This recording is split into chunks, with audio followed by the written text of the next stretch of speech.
Hello? Oh, that's not where. Oh, okay, hi.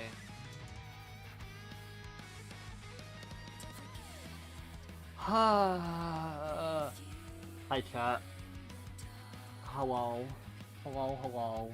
I'm still sitting up. I did a rare thing where I let the starting soon play out while I set things up. That's crazy. I normally just blabber because the stream started, I better start talking, but the whole point of a starting soon is to get things started soon. How will you handle having the Legend of Tenna and Shadow Metal versions? Chapter 3 game maps? What? The Legend of Tenna and Shadow Mantle versions of the Chapter 3 game maps. What does this mean? I don't understand what you're asking. How are you going with the fog? We don't talk about the fog. If you know about the fog, you don't know about the fog. If you look up the fog, it's not there. Why would Kara do this? God's sake, Kara. Again. Again with this.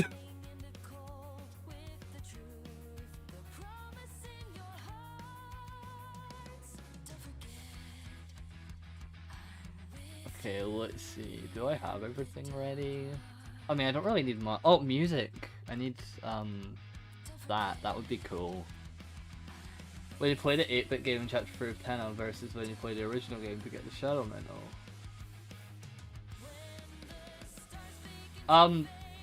I never said I was building Deltarune. Huh? When we were building Chapter 3 and 4?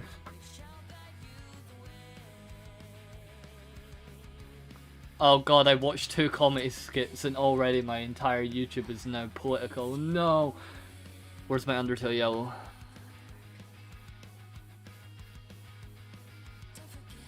Alright, here it is.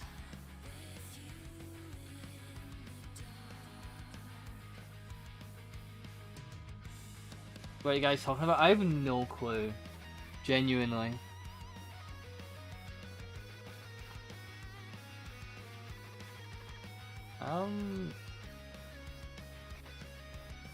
We're literally talking about how you build it in the previous time I was talking in chat.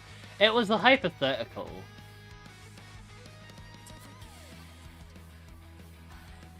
Is it yellow gonna be added?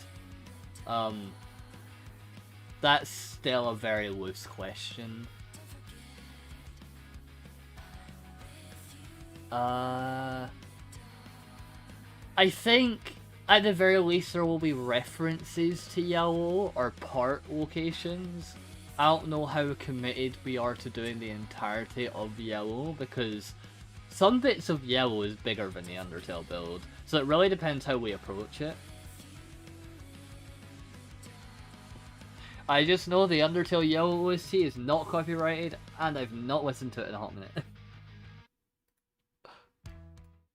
That's the wrong scene. Welcome back, Undertale. Build. No more Undertale. It's build time. I do need my browser audio. There we go. I'm fine with yellow not being as big as Undertale, itself is. Yeah. That's the big thing. Oh, get it, because big. Okay, I've turned the music down on my end so I can think, but I have turned it up on your end. So, that should be audible. And tell me if it's too loud or quiet.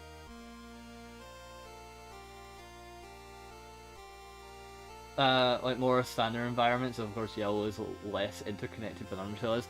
Yeah, yellow is also a little more... the Undertale build kind of... I can do a little summary right now. Like, that's one part of Waterfall, and that's a whole other path, and they kind of just loop round on itself. Like, yeah, the ruins is all the way in the distance, but the moment you sort of hit the... why is the render distance so short? I say that, this is not short at all. The build's just massive. Or is it? Hang on. But yeah, no, the Undertale build sort of loops in on itself, so it's not actually as big as you'd might think. But Undertale Yellow just kind of branches off insanely. Okay, no, the render distance is fine. Sometimes when I change the server into a different world, the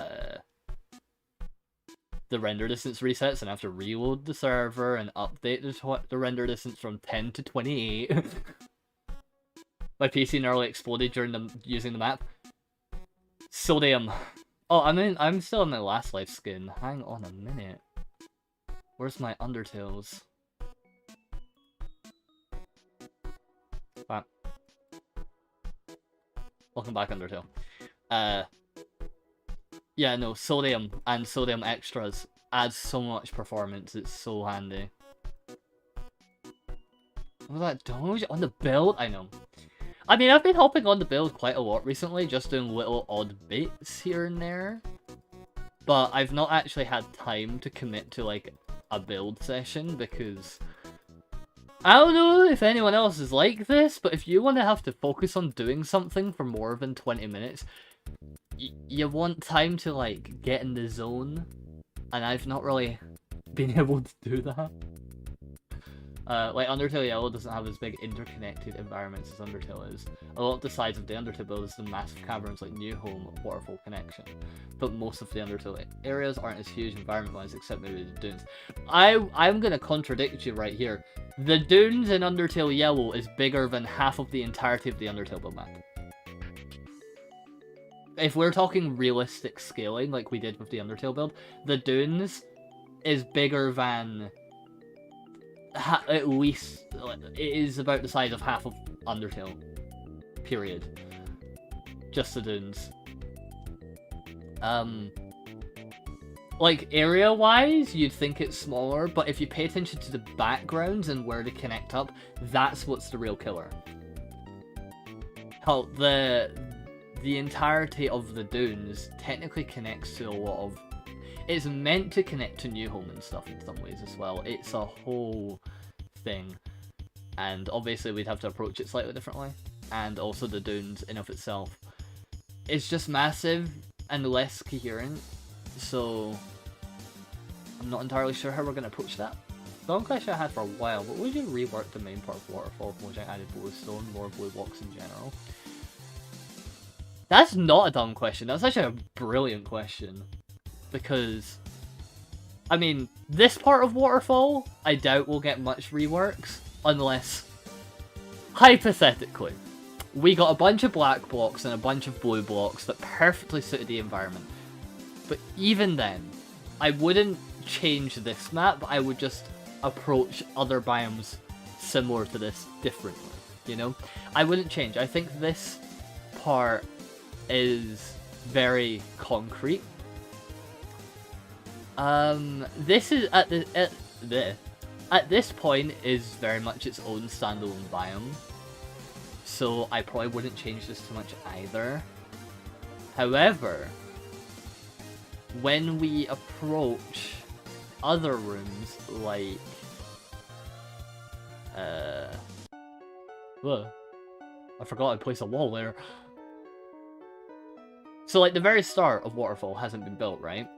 And very old rooms from like 5 years ago is very outdated in terms of palette. The scale is very cool, the shapes and stuff I adore, but palette-wise it is still to this day very simple because we don't have blocks. So if they did add more blue blocks and stuff, and more black variants of stuff that actually blended well with nature blocks, yeah, we'd probably add a bunch of new palettes to Waterfall. I don't think we'd rework areas that we've already found our own solutions to, because, like, you know, we've already found our own ways of building these different caverns, and we've still got areas to improve upon. Like, we've not built the roof or anything in them, and they are their own palettes. We have obviously reworked some stuff mapping-wise since the last time we were here to make it feel a lot more canon accurate. So this is now the duck that carries you across the water and stuff. It's a lot more accurate map layout. There's water on the sides. I'll pull up the build a second on a backup just to showcase. But yeah, there are some bluer Oh, this is very old. Oh no. Wait, oh, it's not even built in the slightest. Wait, we built the marsh? Damn. Look at me. I'm so talented. No, but, I mean, as you can see here, we actually got rid of this huge chunk here. Because, I don't know if you noticed, but in Waterfall and Undertale, there's two versions of the same part. Can I pull up Undertale? Hang on. I do have an Undertale save file. I'm gonna see if it lets me pull it up to show you. Manager. Because if so, that's gonna be very handy.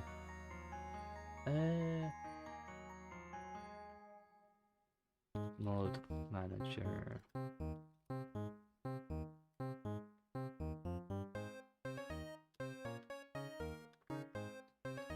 Okay, I'm not pulling up under. Point is, there's actually two different versions of this part of the build.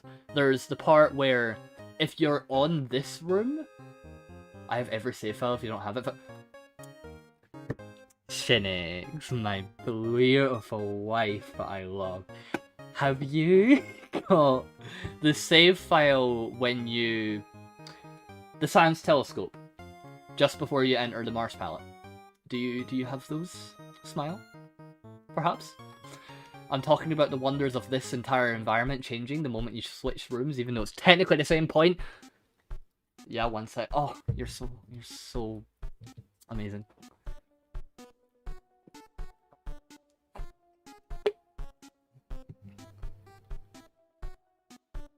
Mojang adding like the new copper blocks instead of new blocks.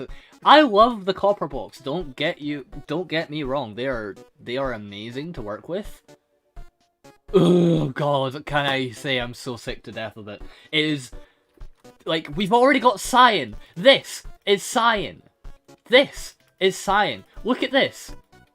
I'm gonna place copper next to it and it's gonna blend perfectly because it's the same shades.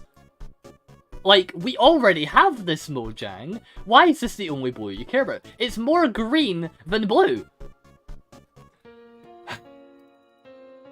Like, let me...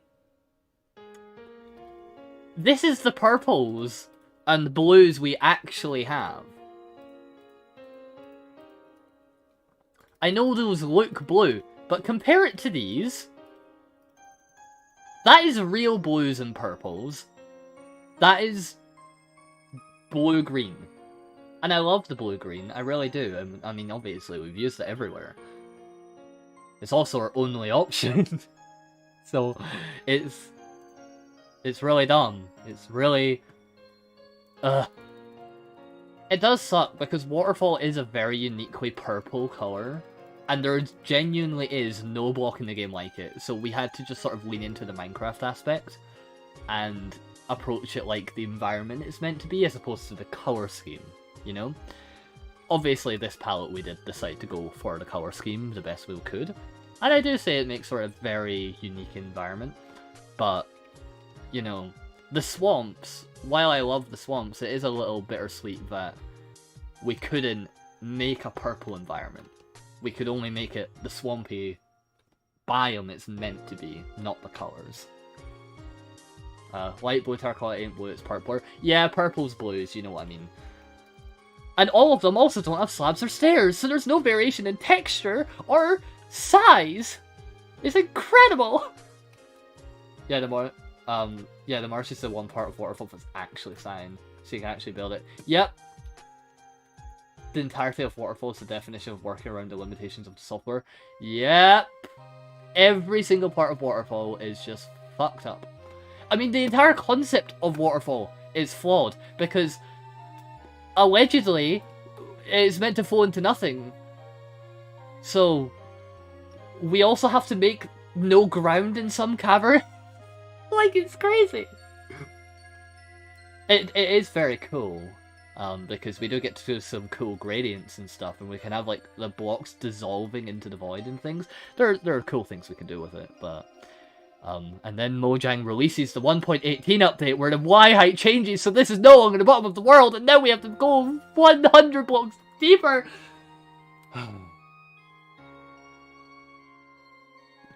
Anyway, I love Waterfall. Coming here, Waterfall, what did you do now? I've not done anything. I'm just complaining at the fact we're only getting cyan colors. And I think that's reasonable.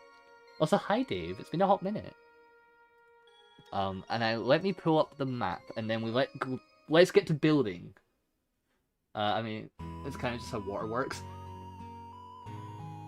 Yeah, but it could just be a giant ocean, but I do love the lore explanation. I know it's not confirmed by anyone in game, but it is a very cool visual and a very cool effect tying to the void stuff.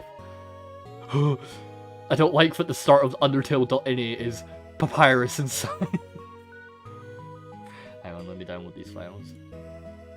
File 0, file 9. Now I need to locate my Undertale folder. I think if I go to app data, local, and Undertale, is that correct? It is. Okay.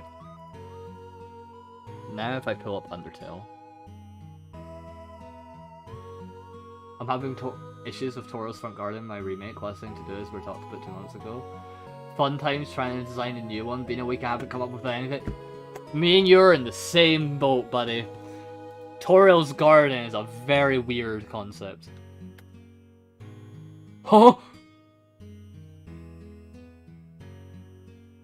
The save file messed up. Oh no. Wait, why did it do that? Huh? Oh. Wait.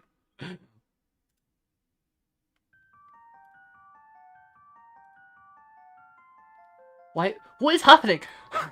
Give me a minute. Give me a minute, chat. Give me a minute.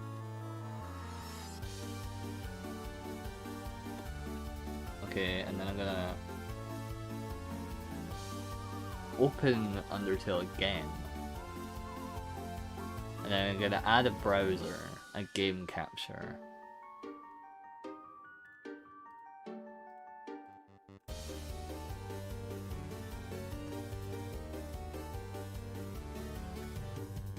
Okay, Waterfall Crystal, cool. That... Okay, it works now, cool, I forgot the file 0. Okay, incredible. I need to turn down the Undertale volume. Ugh. There we go. Wait, let me show you something really fun. Let me just get the comparison. Why is the browser not on my screen anymore? There it is.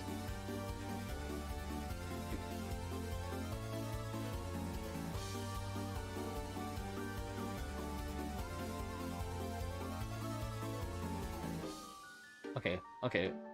So, you see how... Let me show you something.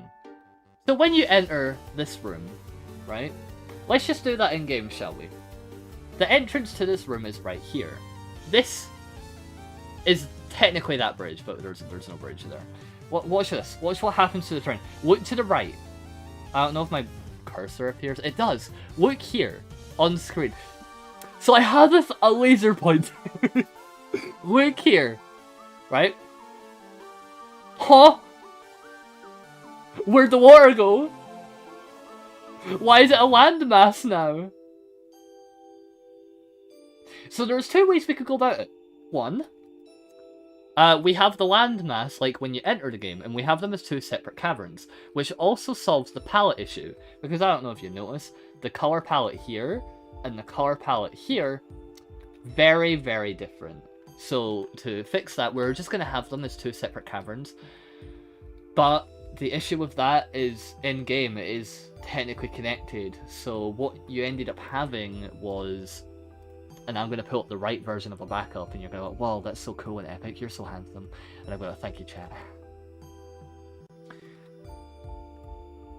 Oh my god, I'm so Anyway.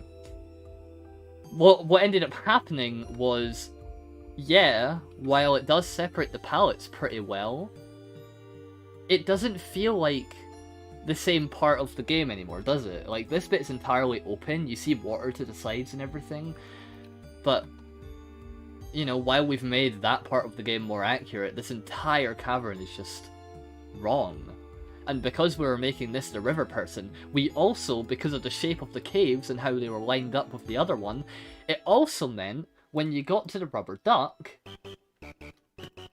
there was no water to the sides of the bit. So this entire pathway was just like, it worked. You can get a sense of where you are in-game, but it felt wrong to me. I didn't like it.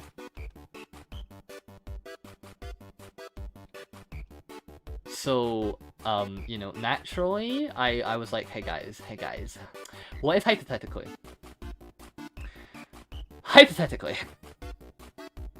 what if we just got this entire wall and got rid of it?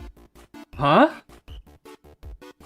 Now I know that sounds bad, but hear me out. Why is my computer fan kicking up a gear? It would open up the nightmare of trying to blend these two palettes, but it would also make it feel like the same era in game.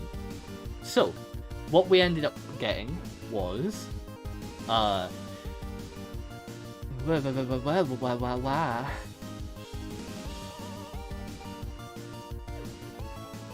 we ended up getting a more open version of the palette. We've not built the landmass yet, I just wanted to get a vibe check. Or we've not built the island instead yet. So, suddenly, once you approach this area, you know, the area does open up, we will have the little water to the sides, and because of it, the duck not only has the proper gap that it should have, but the water is now on the sides like it should be, and it actually connects up to where it does in-game. I don't know if you noticed, but this entire walkway, wow, that was a lot longer than like the 5 blocks on the single-player world. How did you do that? Because you're so sexy and handsome, Doge. Well, I'm so glad you asked.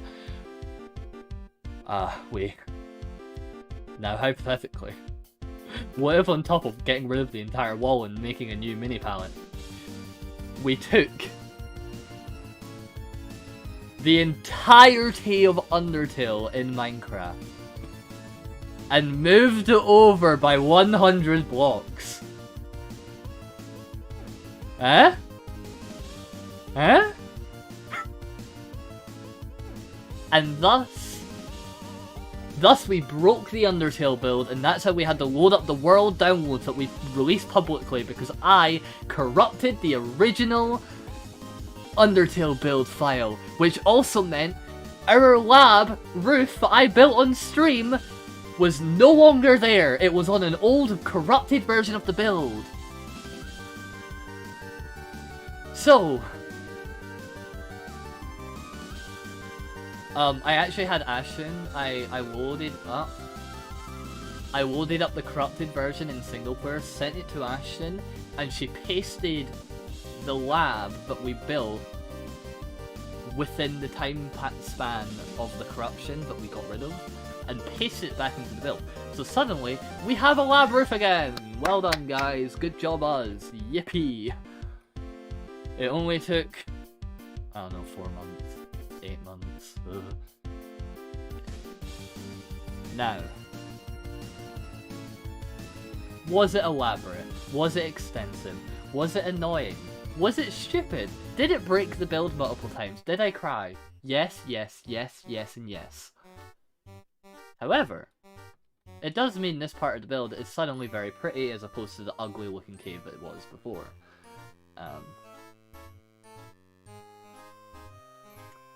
Yeah, I do think, even with this, like, it's still not entirely finished, obviously. I've just been touching up on some details every now and then. I've not even done a... I wasn't even recording it or anything, because it's such a minor part. Like, visually it looks cool, but it doesn't actually... It's a wall. I just built a wall and changed the color palette and things. Like, it's not that big a deal. So, yeah, it does look a lot prettier. And also with the new bushes, we can actually add that little particle effect that you see in-game. Like you see all here. So it looks like that same thing is happening. Yeah, anyway, I'm not a nerd. I know I got mad at Squid for being a big, and you know, Doge did not say that to me. No, we're not starting that. Out of here. But yeah. So, yeah, we've got this little funky palette now with Blackstone as a little blending. And this place looks pretty. And then I got... Oh, also. To build the unused pre-bird room. Use the extra... The extra length? We added extra length because there wasn't enough. All we did was make it so there was enough. We don't have an... What you're suggesting is... We throw a room here. And then we would have to put up a wall again. And then we'd be back to square one. And then we'd have to move the entirety of the marsh that way. We should actually,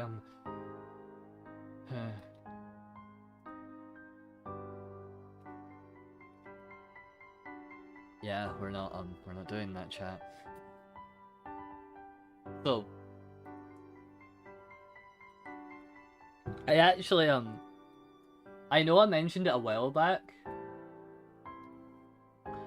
but, I did want to, I wanted to add a little extra oomph to the ceiling here, because it was, like, really bland and basic, and you can't really detail coal. So I did some of the amethyst crystals that we were wanting to add to the original cavern before we changed everything. And it does look very pretty. And yes, I said oomph before a certain someone loses their shit. And it actually reminded me of the original idea where we did have big amethyst geodes. Or not even geodes, like big amethyst crystals as a different sort of... Because I know we have crystals in these rooms, but these are colorful, big crystal rocks, you know? These aren't amethysts. These aren't... They're very different styles, you know? So I did a little test design and built some amethyst crystals in a very different sort of shape and color. And they also glow a lot more. So, you know, and I also added some extra amethyst little ones as well, just to add a little, that touch of like stars in the ceiling. Because I know we kind of had a glowing effect before, but honestly that was just from the glowing obsidian and the obsidian cracks. Like, that wasn't real detailing. Got to go have fun. Bye, Shinix. Bye. Thank you for the save file. I just remembered I still have Undertale on the screen. I'm closing it now.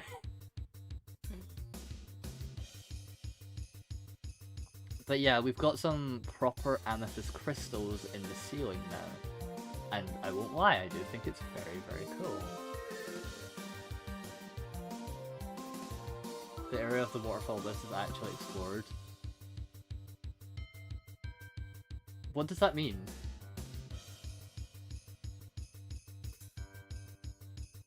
Waterfall... You mean like the bottomless pit that Alphys talks about? But yeah, I think these crystals are quite neat. It adds a little touch. The void, yeah, okay.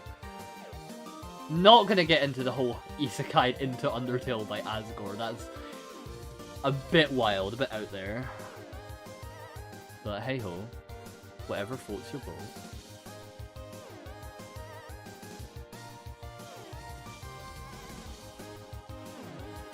Now, on to what we're going to be working on today. I don't have long to stream. It's going to be a smaller, just casual build stream. I just wanted to keep people up to date on what's been happening on the build. But with what we're doing now, it's the natural evolution of the Asgore truck beam. I don't think that's true, but okay. The Monster Kid walkway. That's the room we're on now. I don't know if you noticed, the cavern is very different. And the reason for that is, one, the Monster Kid walkway is extremely boring, and also no sense geologically. So, we're doing our own thing. And the original plan was to have just a very basic walkway, but you know, we just curve up and wham, we're up there. But I didn't want a small cave. I realized I really wanted that cool waterfall effect that you get from playing the game from this perspective.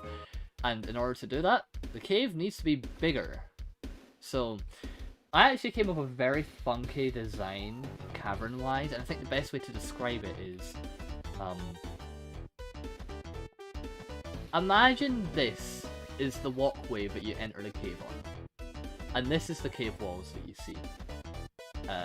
So, that's the cave walls, that's the path that we've marked with coal for this demonstration.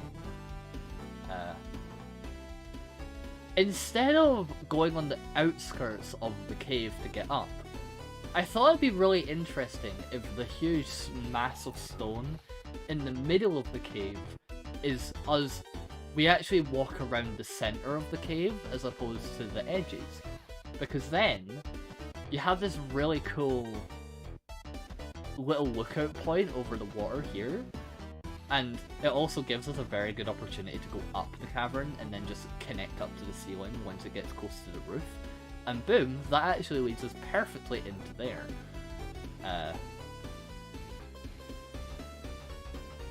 I also think it's just a very interesting shape, having this sort of branch and like you... there's this middle part of the cave and you're going through like the cracks in the wall here to circle around it. I think it's very interesting design-wise, while also making the Monster Kid walkway maintain that sort of flat, cool discussion vibe that Monster Kid has going on, but also not just two corridors that turn right and left.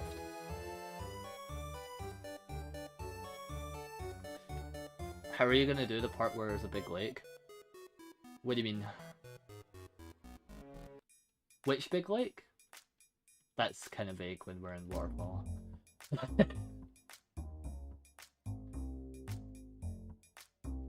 But as I was saying, let us get to building. I've not entirely figured out the shape of the cave entirely, because if I was doing that...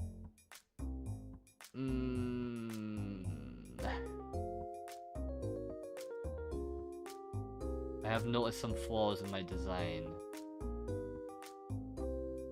It's okay. In game, in the second part of Walk, where you go down, there's a big lake off to the right where there's an Echo. I don't think there's a lake. I think it's just a little raised part of island. There's no water visible, as far as I'm aware. Let me Google it real quick. Or how far away is the Monster Kid walk from the part I was in game? Quite far. Okay, we're not doing that. Undertale. Echo Flower. Inaccessible. Yeah, there's like...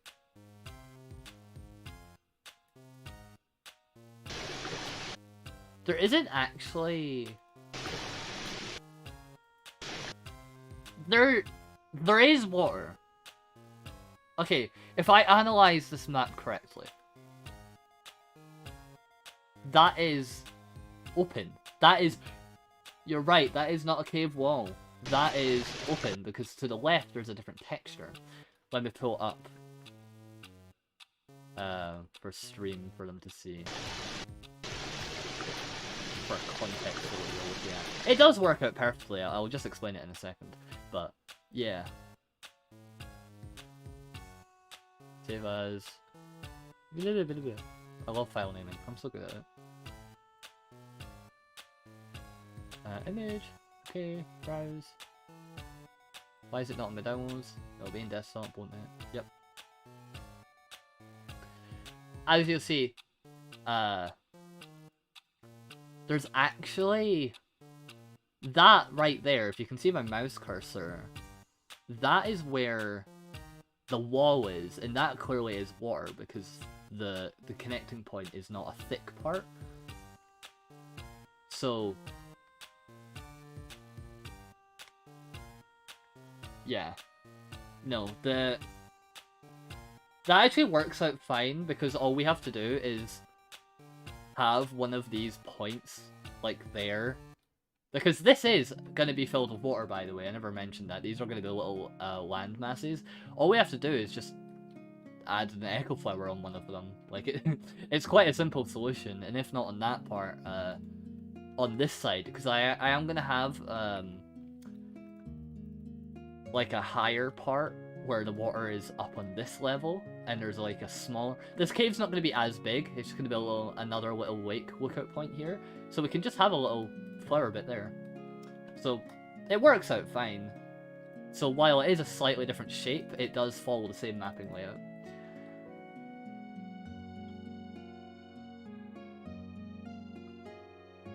Anyway, building.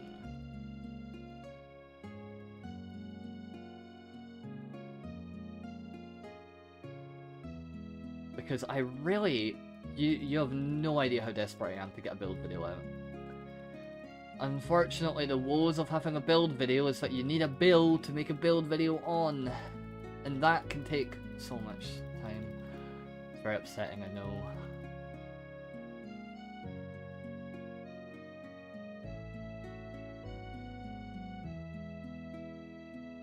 But yeah, I realized the original concept isn't entirely accurate to the shape of this, because if that was the case, I was going to have the wall have some water on this side, and then it wouldn't work. Unless I had a waterfall here that flows into the riverbed here. That would double the size of the cavern. I'm not doing that. Yeah, I'm just going to connect the wall up here and have it open up in that second part. It's a rough geological visual. It's not entirely accurate to what the cave was going to be. Anyway, this wall is pissing me off. I'm the original. I need to move this again. Where's Ashton when I need her? Oh no. Wait, I can fix this. I don't even know if we need these test pallets, I just want to keep them.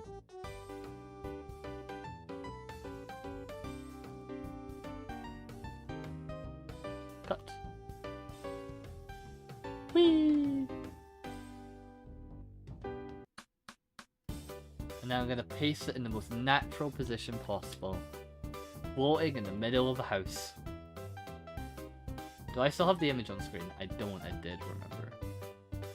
Wow.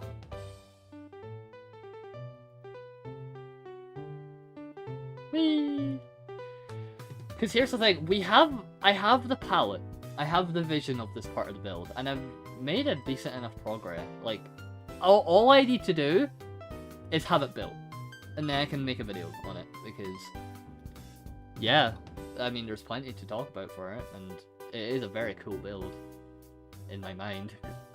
So, yeah, time to get that done. Now, how is the roof gonna work here? I need to figure this out. So that's gonna be one wall. And the wall is... Okay.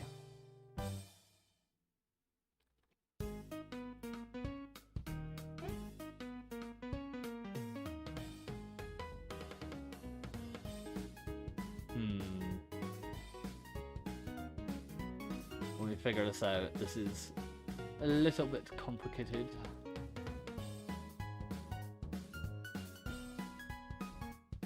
Do I want to be moving it further back? No. No, I did not. Oh no. Oh, that's the last thing I want.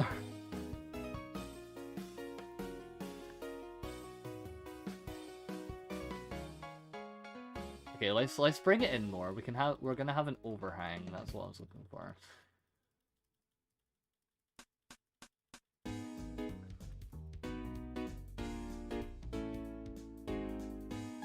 So how have you been, chat? I don't really have much to update on other than what I just talked about, and also, you know, work. Aside, the tragedy of being employed. However, it does mean I have money, and I do love having money because it means we get cool commissions and things. And I love art. If you couldn't tell from my various artworks I just randomly get. And also it supports my friends at the same time, so hell yeah. The pros of having all your friends be artists. I'm learning to drive, oh my god. Can you hit someone for me? No, do not listen to me, I'm a terrible person. It's her. You know, I technically crashed Squid's car when he was teaching me how to use it. It wasn't like a very violent crash or anything, but we did hit the wall and it scuffed the car. You're cool. Oh my god, the Nova draws. Hi. Making an Undertale map based on a joke character me and my friend made for a show. Go on board, I want to practice modding. Hell yeah.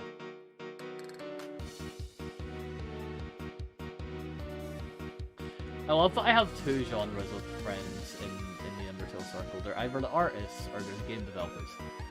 So I've got Luigi, who's made all the fucking random mods that's out there, and also Undertale Mod Manager, and also Undertale Plus, I don't know if you heard of it. And then we've got Shinix, who made Undertale Red and Yellow. And then we've got all the artists ever. Very chronically Undertale brainroid circle. It's almost as if I'm building Undertale and naturally it draws me to Undertale content. It's crazy, isn't it? I'm the 18th person to do that. Ask me to hit go before asking how it's going. To be fair, it was a natural response. It was not a conscious thought. I don't know if that makes it any better or worse. But how is it going?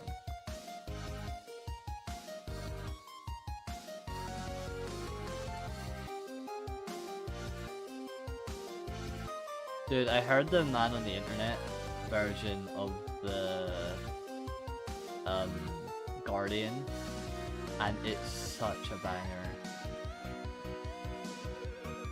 Like, I mean, at first I wasn't the biggest fan because, like, I thought it was kind of abrupt, but then I listened to it and I was like, actually, you know what? They're kind of cooking. And then the Undertale leitmotifs came in, and I just lost my mind.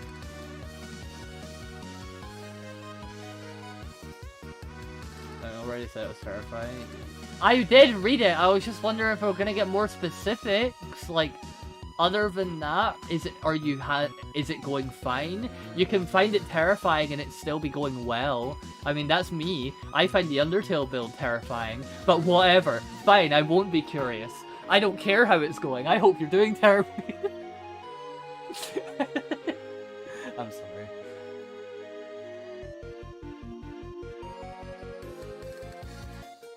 Yeah, I really enjoyed the Ralston singer. My castle tower is beautiful. It is. We could pull it up. I kind of want to listen to them. I mean, I'll get copyrighted, but I mean, I'm not really monetized anyway, so whatever.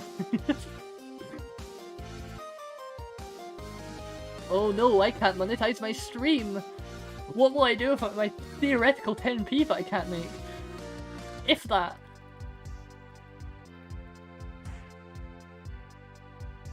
Yeah, let me pull it up. I do love the song. And because I'm using a browser, I can actually just pause music and pull it up. My castle, town, man on the internet. I wrote Undertale and not internet. The brain rot doesn't end.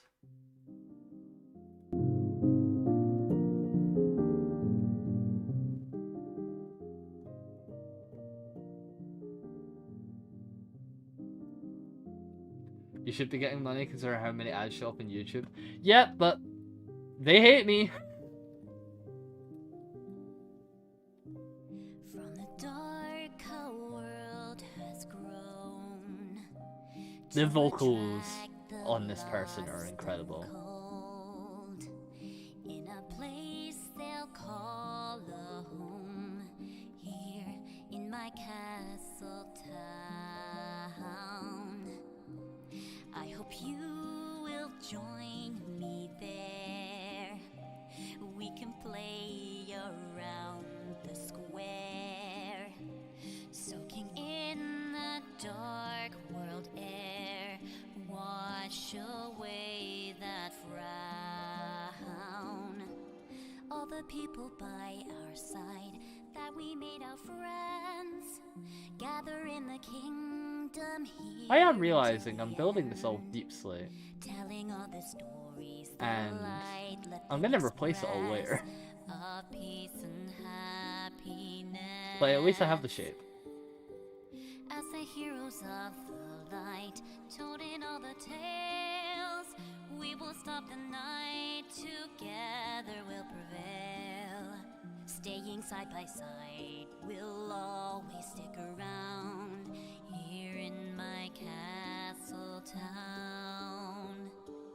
Here at your side through dark domains, clearing the skies to stop the rain, making new friends along the way, just as the legends say. Okay, I need to get rid of this purple wool. God, it's such a good song. You know what's really funny? I realize a lot of people don't actually seem to be thinking this. Or at least I've seen a lot of people... So, can I... My mic is too quiet. Damn, it's because it varies. If I get loud, it becomes too loud. And if it's... That's black wool. That is what I said. Black wool. I need to get rid of this black wool. Yeah.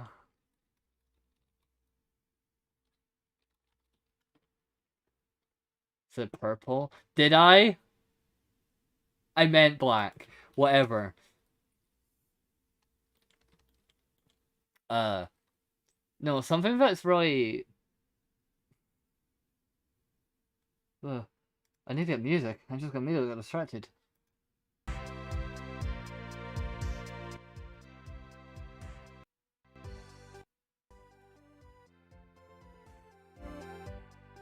Anyway, as I was saying, so in Deltarune, I always kind of assumed Castle Time was not a permanent thing. Like, I assumed no, at some point they were always going to have to seal it, you know? And that was confirmed at the start of Chapter 3, and I was like, yeah, that makes sense. Like, we kind of knew this already, it kind of made sense, based on how they were talking about the Dark Worlds and stuff. It was like a temporary thing, I always imagined it. But I saw a lot of people acting surprised at, like, oh my god, is Ralsei gonna die and stuff? And I'm sitting here thinking, like, I've been thinking since Chapter 1 that Ralsei was inevitably not gonna be able to stay, you know? Like, if that Dark Fountain, if all the Dark Fountains have to close, Ralsei's obviously gonna go with it. So when I saw a lot of people being surprised, like, oh my god, is Ralsei gonna die in the prophecy? I'm just like, well, what, do you just expect a Dark Fountain to just be open permanently? Like, that was kind of implied we weren't gonna do that. I don't know. Like, what was your thoughts on how that was gonna go? Am I the only one? Like, did anyone else also assume that was gonna die? Am I crazy? Like, I thought that was really obvious. Like, it's sad, don't get me wrong, and I wish it wasn't the case, but, you know, it was it was either blatantly said or extremely implied to the point I just assumed it was guaranteed. I'm not sure though, I'm going crazy. I also need to change the shape of this now that we've changed the cavern. Which is annoying, but whatever. I'm not sure, because, like... Yeah.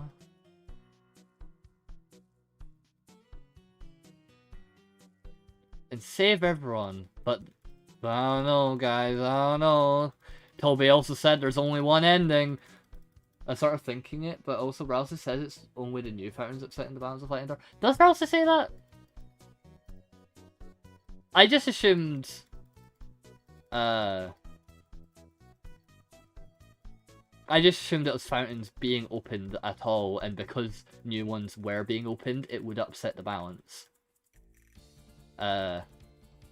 So I assumed they were just gonna have to close them all. Like, I imagined it as a sort of, they shouldn't be interacting between worlds to begin with, and having a fountain there to go in was already breaching it, but obviously it's getting worse as more opened. So I imagine to keep the balance, you'd have to separate them entirely. I imagine that's what Rousey was implying, but maybe I misinterpreted it.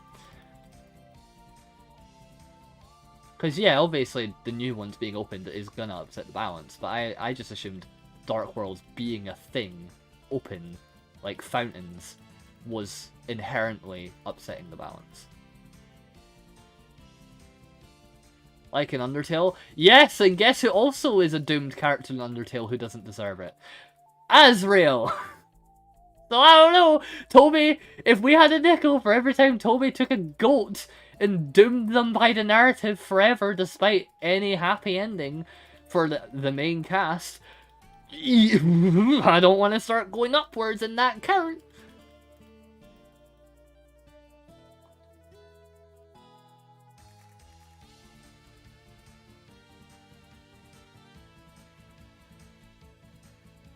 What's a hi, Wolf? I don't know if I said hi.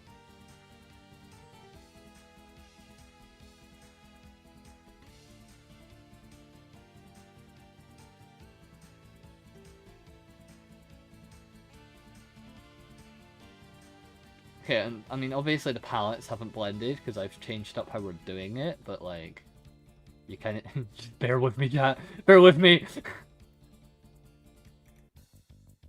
I'll like place a lot of the blocks and then I'll like just paint over with the correct palette type deal.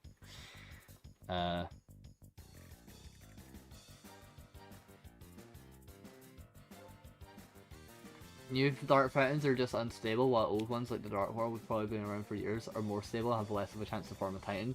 Well, I assume the chance to form a Titan is, I mean, we saw it's opening another fountain.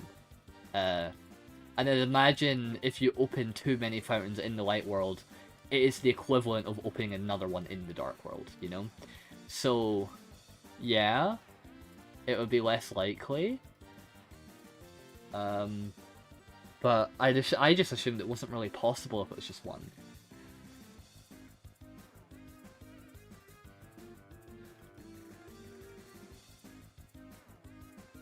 No. The cave wall gets kind of screwy here. Because it's non-existent. Crazy how that works, right? When I don't have a build, I can't visualize how it connects up to the other builds. Weird. Yeah, he says, but now a new fountain has appeared on the horizon. With it, the balance of light and dark begins to shift. Interesting. Maybe the castle town can be... Okay, if I think about it, it doesn't entirely make sense if... So, if we go by my logic, right, where dark fountains inherently being open is off balance, it did raise the question, why is Rousey bothering to bring them back to Castletown and spare them if inherently, by the end of the adventures, they'll have to seal them away? I mean, I always assumed that while the fountain would be closed, the Dark World would exist. So it's like bringing them to a place that will always sort of, like, a more safe and stable world as opposed to, like, an unstable Dark World. Because, you know, it wasn't a recently opened fountain. That's, like, a more stable area. But yeah, I guess it wouldn't make sense if we go with the fact that if it does have to close and Darkners do just disappear by doing that, why are we recruiting them and bringing them to the Dark World just to seal it anyway? You know, like, what's the point? other than politeness. So I don't know. I feel like it can go a lot of ways. Maybe the twist in game is it does have to get sealed, and that's what Ralsei's not saying.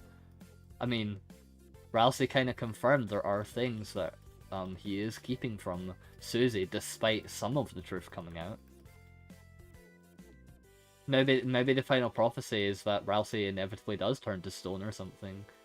Or, you know, sealed away in darkness. Like Prince of the Dark, as they say. You know, we don't know.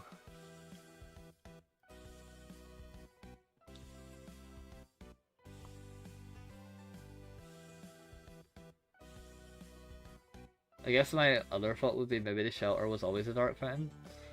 The shelter we're not going to get into. Because I have no clue.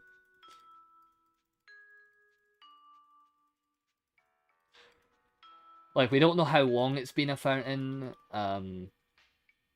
We don't know if it's a stable fountain, if it's been like that.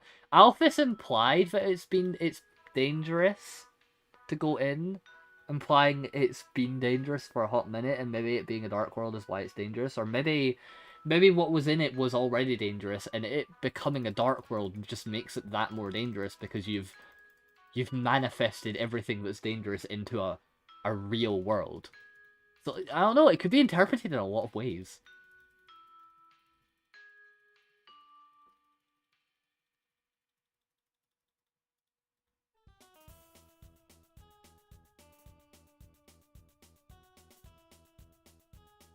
Also, if the Grand Fountain does have to be sealed, it makes sense for Ralsei to keep it from Susie. Because she's the one going, hey, why isn't anyone here? And Ralsei preserves her ignorance. Yeah, and also it's always like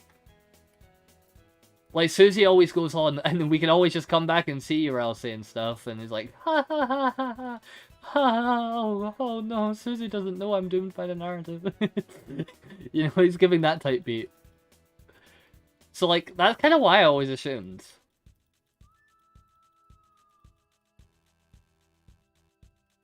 You know what, the knight only kidnapped Torio to get his revenge for Asgore running. Oh, God. The Asgore running over Des meme, it's funny, but...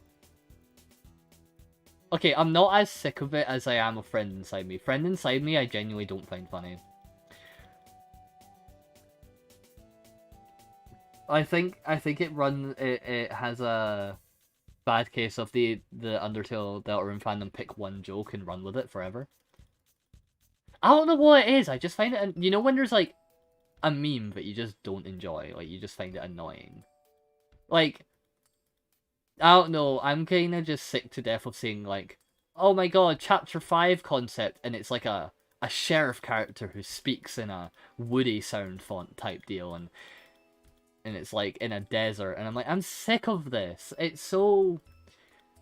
I don't know, I just don't enjoy it. It's not funny to me, I don't enjoy it. It's bland, flavorless. The copyright issues are a mess. Can we play the song? No. Nope, nope, nope, no, we're not. I'm not feeding you, chat.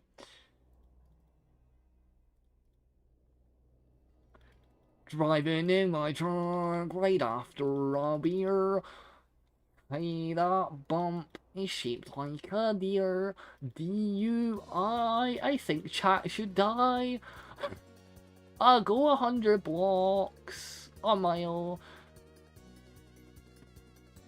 I was sick of TV had tenant designs, and then Toby pulled it off real long. Well, see, Toby has like... I mean, it's Toby writing. It's not the fan... It's not... As great as fandom writing is, it will never be Toby Fox writing, because it is not Toby Fox. You know? It will always feel different. I never like Friend Inside Me as a theory and as a joke. I don't even know what it is as a theory. I just refuse to look into it. I just think it's stupid.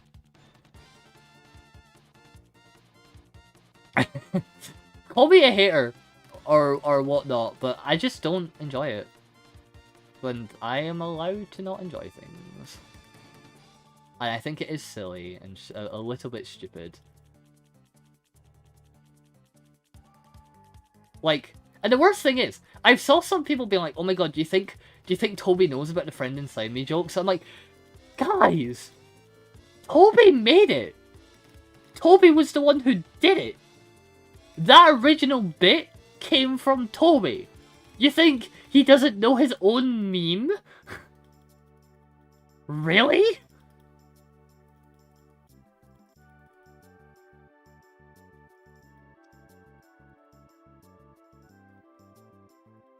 Like, yeah, yous all popularized it and ran with it in a completely different way, but yeah, he's definitely aware of it. Call me a hater, but I think it's unfair to say you hate it if you've never looked into it. No, I'm not... The theory, I'm just saying I have no thoughts on. Because I've not seen it. The friend inside me meme, I'm just sick to death of. That's what I'm just a hater of the meme. I just think it's annoying, and people saying... And people being like, this ties into Undertale and Delta, and like, there's no way Toby would make Woody from Toy Story a pivotal part of Deltarune. For so many more reasons than one. I know the theory probably has a lot more narrative function and stuff I don't know about. I'm not looking into it because I don't want to. But the meme, I just don't enjoy, is what I'm talking about. People can connect all the dots they like, and it could be as coherent as you want. Because that's what the point of a theory is. Game theory exists.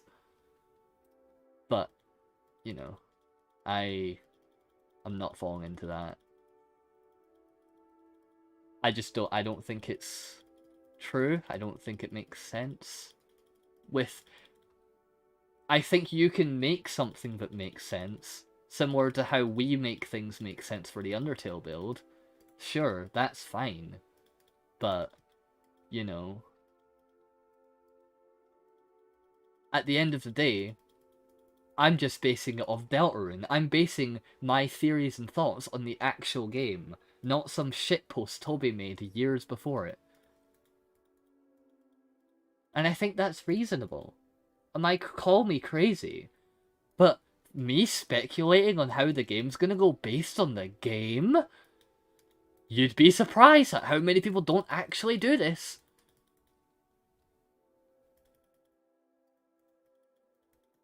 Anyway, sorry, my inner hater came out. I think it's just because I just, because I'm in a few Discord servers that are quite, you know, heavily Undertale fandom based storytellers and stuff, I see the meme and stuff all the time, and it's always the first joke people jump to, and you know, it's like the punchline that never stops punching you in the face. And I got it already. I get it. Haha. Silly. Stop punching me. I am gravely injured.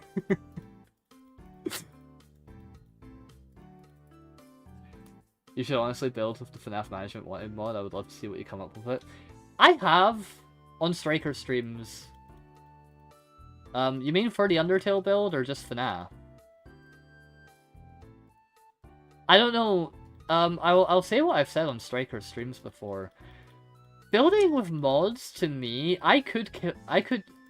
it gives me options, right? Aesthetically, I can make stuff that's really cool. But it kind of limits my creativity as well. It kind of just gives me a very on-the-nose cool thing. And if it wasn't for the limitations of the base game, I wouldn't be having to come up with creative ideas to work around it. I wouldn't be having to make creative cave shapes and stuff because of my limitations. And yeah, I can make something that visually looks interesting with mods and stuff, but it's not interesting, you know? It's not unique. There's no spice to it because I didn't need it.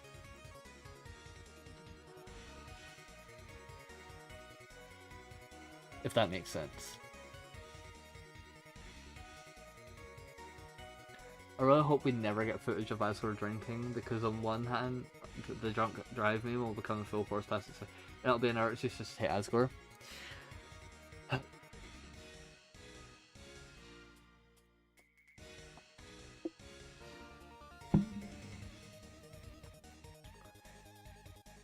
Okay, Erin, but you know what I mean. It is the same vein as there is evidence if you let there be evidence.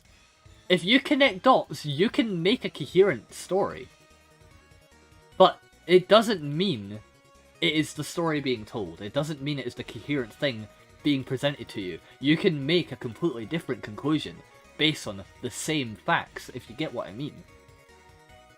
Like, it's like how me and Squid had very different interpretations of how we had New Home envisioned in our brain. Despite playing the same game and getting the same information, we visioned a very different product. You know? So while it is possible, it's not happening. I don't think it's happening. It's like, it looks possible when you think about it like that type deal. But to me, because I've not consumed it, I see a lot of other things as way more feasible. And I'm sure there's someone out there with a secret third thing neither of us know about, but is more feasible than either of our options, because it has more evidence backing up a certain point that we don't know. You know, it's just...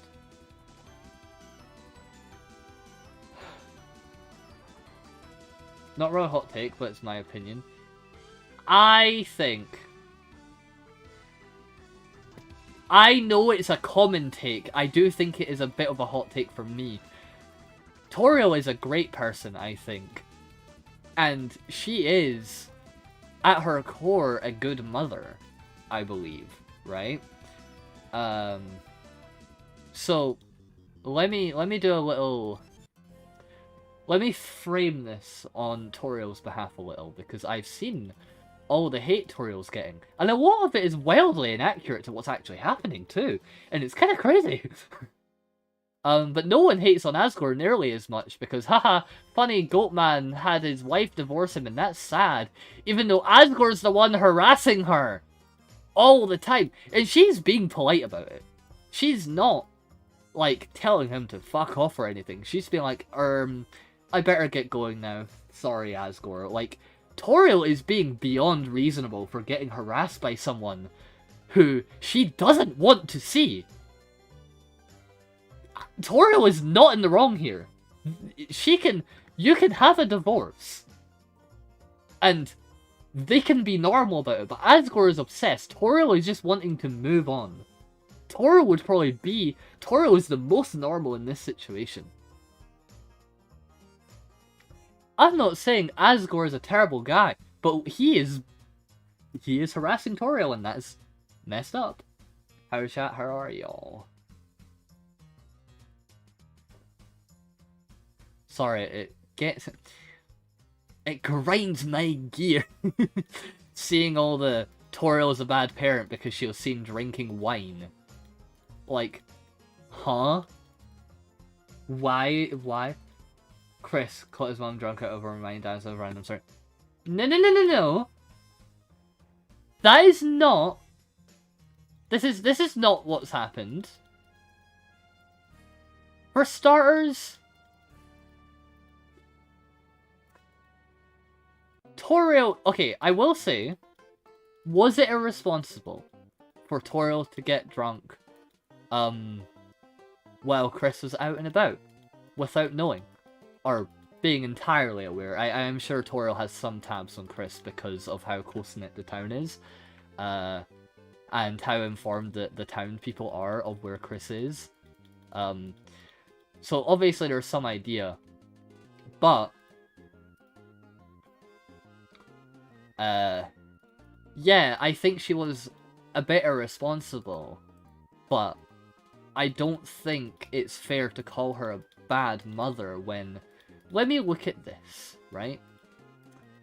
Toriel has been working her butt off, not only as a very big community person, helping with the church and all the other errands and stuff she always has to do. Like, she has got a lot on her plate to begin with, as a very well-respected figure in the community.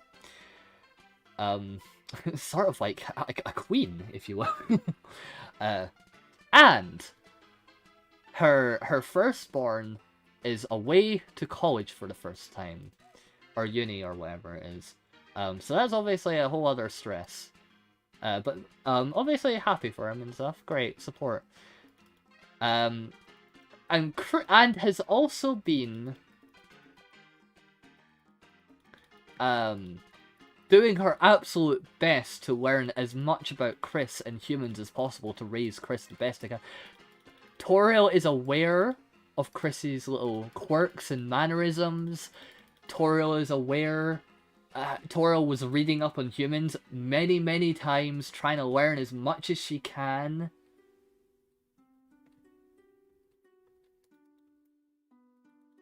I can't take... Get an ad blocker! Oh my goodness. I've got an ad blocker on Firefox, so I don't get ads on YouTube. And if I get one, or like the page, I just refresh and it fixes it.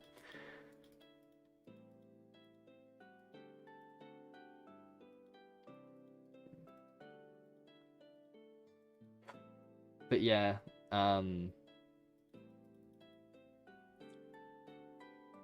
you know who Togor is? Oh, I know who Togor is. No, it's not fair to call Toriel a bad parent when she is literally doing everything she can to understand Chris the best she can, and is a single parent low-key at this point. Have you seen how Asgore interacts with Chris? Yeah, they're friendly. And yeah, Asgore remembers a couple things about Chris and stuff. I'm not saying he's like a terrible dad, but like, Asgore will flat out just ignore Chris for the sake of getting Chris to intervene with Toriel and being like, "Hey Chris, can you hand these to Toriel? I know she wants nothing to do with me, but if you could give her it, then maybe things will be great." Like, don't get your child involved in that. That's gotta be so uncomfortable for Chris. Especially when Chris knows Toriel doesn't want it. And Toriel is trying to be as polite about it as she can for someone that's literally harassing her. And you know, as we can see from chapter 1 and 2 in that, Toriel's looking out for Chris, being like, you know, Chris, I've been waiting here, worried, sick, like, waiting after school, making sure Chris is okay. They're like, oh, you were talking with a friend? Chris, I'll make an exception for you because, you know, that's great, you know, you're hanging out with your friend. Like, Toriel is doing her best.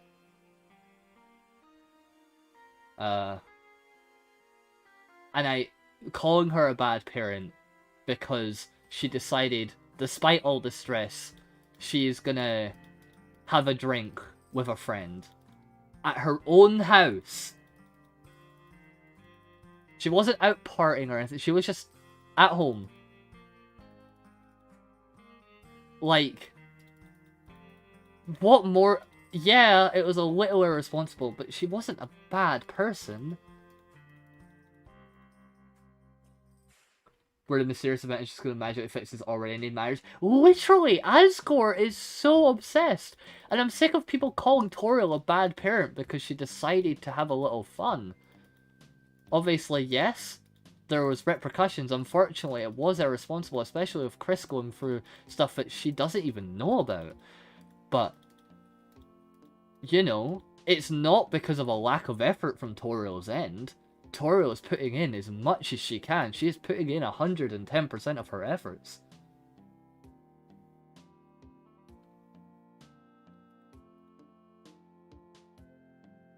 Like when Toriel dreamt she was about to, if she could stay over again, but when she wrote,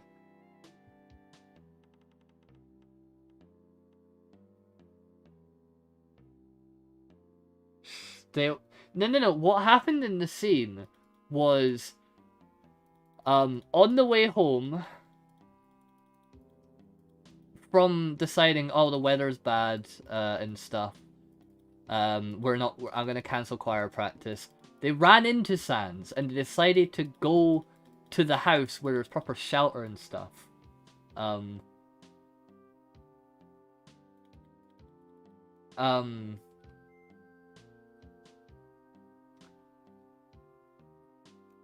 Granted, okay, yeah, Susie... Look, it is a different scenario, Susie getting uncomfortable seeing Toriel drunk, okay?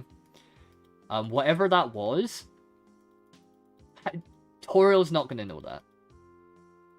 Or at the very least, not to the extent. You know? And, you know,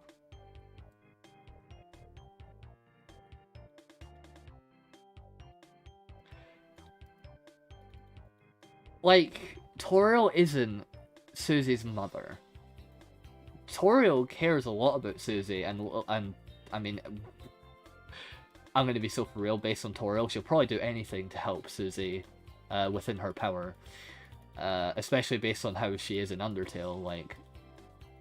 But, you know, she doesn't know Susie. Not that well. Like, they just started interacting and stuff properly in Chapter 2. In the ending scene baking. Like, they've had a couple interactions and stuff, and they like each other, but, you know, they hadn't really gotten to know each other that much.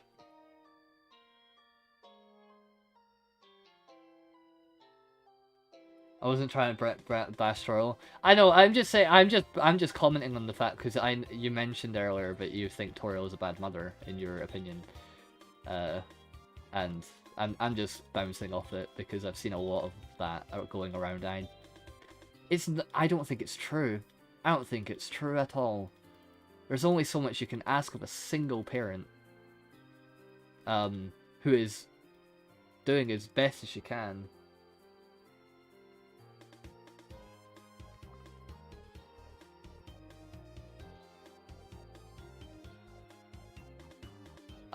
Granted, she's a little oblivious to things. I'm not saying she's perfect, right?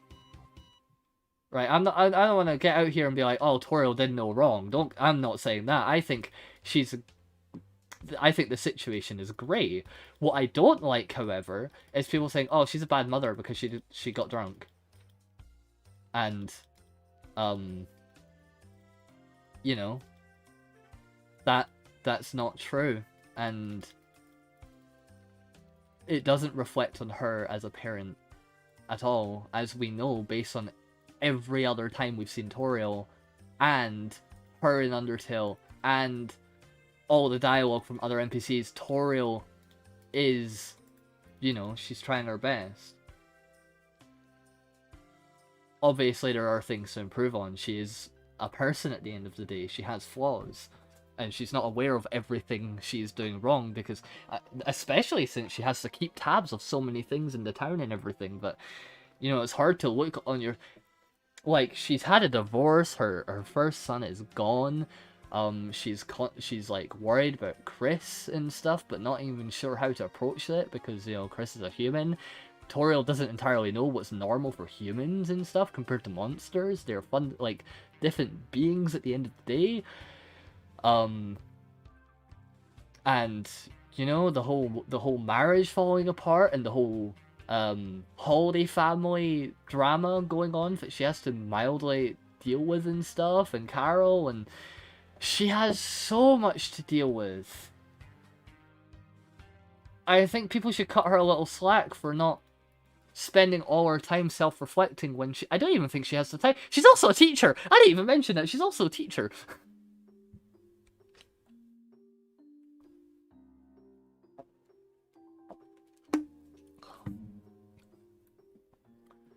I think Toriel is emotionally trying for Chris. I just don't think Toriel is aware of what Chris emotionally needs, right? Like, Toriel will always be there to pick Chris up or give them a hug or call if they need anything and stuff, you know, as we know Toriel for. Like, but Toriel isn't aware of what Chris needs. Not everything. She is in the dark. So, I think she is. I don't think it's not that she's trying, not trying. I just think she isn't aware. And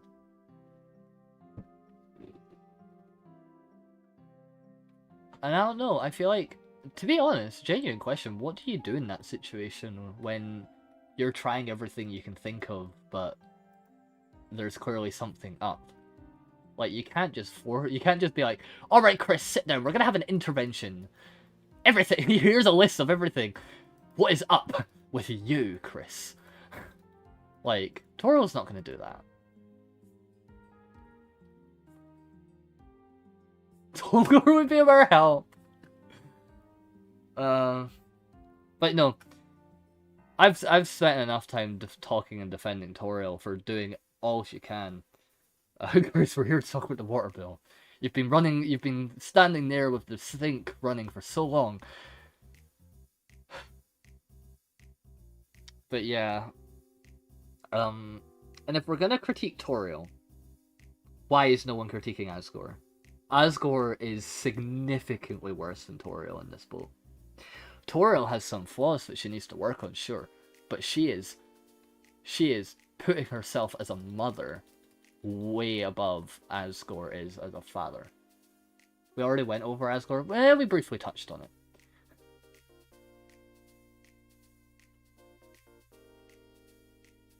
Like, if everyone's gonna grill on Toriel, you know, make it equal. Grill on Asgore. I know you're sad that you got divorced, but... and there might be nuance to it, you know? There might be something Asgore knows that his family don't, but... You know... That...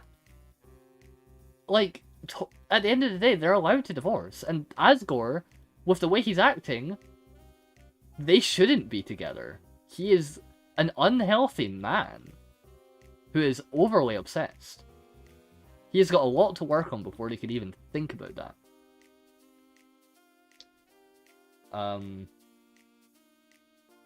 The theory that Asgore was a part of the police force. That wasn't a theory, that's just straight up in the game. That's confirmed if you go to the police station and stuff. Like, Asgore was the former chief of police before Undyne. Which also ties into Undertale, because in Undertale, Asgore is the one that taught Undyne before Undyne took over the captain of the Royal Guard. It is a parallel to that. Asgore was the... Like, I think it's Napstablook or someone who's like, Undyne brings a lot of energy, but it's hard to compete with the previous chief. Chief Asgore or something. It's something along those lines. Like, Asgore was the previous chief before Undyne. And I'd imagine taught Undyne a lot about being a chief and everything. Naturally. Similar to how in Undertale. And I think that's a very cool parallel. Which also just makes it even more speculation of what the hell happened. You know what? Asgore probably got kicked off the force. I think that's also confirmed. I think a couple dialogues say he stepped down. I think a couple was like, he lost his job. I think it is confirmed in somewhere though. It's on the news board and police station. Yeah. Yeah, was removed from the force. There it is. Yeah. Like, Asgore was removed from the force, and clearly not for being a bad guy or anything, based on how everyone talks about him. Or at least the people in the police station, so... Who knows what happened? It was enough for their marriage to get torn apart, or something along those lines anyway. I'm convinced it's to do with that. I think it is to do with this as well, yeah, that would make sense, and it would also be very, story-wise, it would tie in very nicely between the two families and everything too. And you know what's even more interesting? If it is to do with death and Toriel isn't aware, but Carol is, in some way, that would explain why Carol isn't resentful towards Asgore the same way Toriel is. If Carol was obviously more involved in the whole death situation, or knows something similar to Asgore that Toriel and everyone doesn't know, that would explain why Carol's like helping Asgore out financially and being like, Asgore, if you want to eat it, do it outside. Like, Carol, stern, but not hostile towards Asgore at all. Like, Carol has been friendlier to Asgore than Noelle so far from what we have seen. Based on just interactions we have witnessed.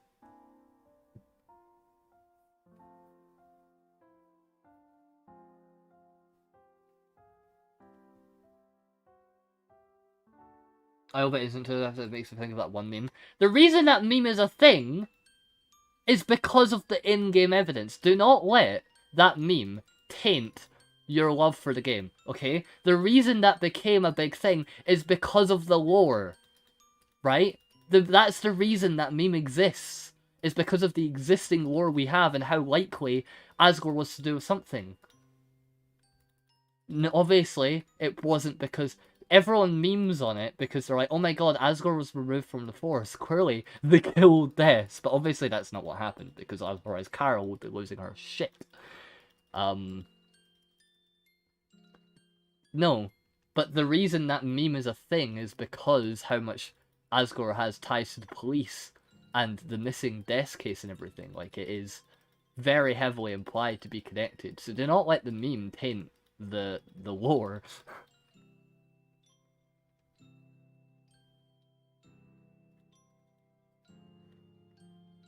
Wow.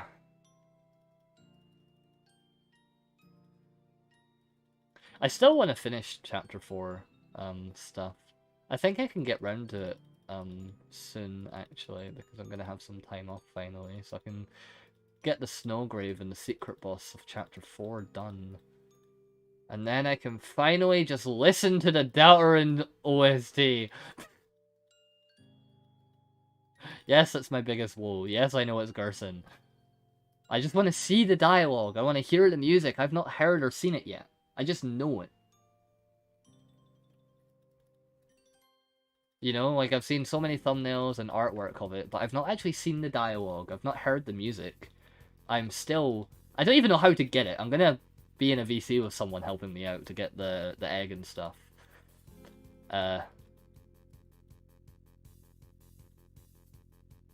And yeah, obviously I'm gonna do a Snowgrave route. Which, by the way, I'm gonna do something really fun. So I have the...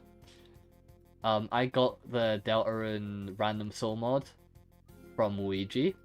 And because I'm gonna get bored playing the entirety of Deltarune again, chapter 4, because it's so long, just for the Snowgrave dialogue, what I'm gonna do is... I'm gonna play the Snowgrave route with the random soul mod just to make it more interesting gameplay wise for me. Otherwise, I am just gonna be playing the same game again with just dialogue changes. Snowgrave is far cooler.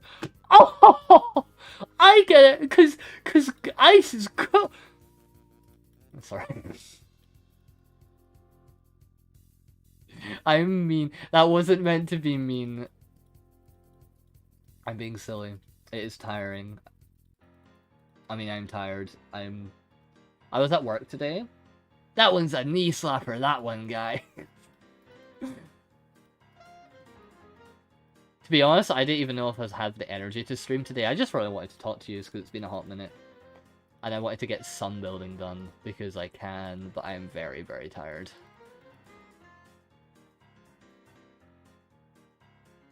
I'm always absolutely abysmal at finding the secret bosses.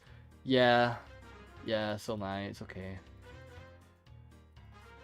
Everyone being like, oh my god, I didn't know you couldn't... I didn't know you couldn't not get Gerson. I'm sitting here like, how did you get him? Where did he come from?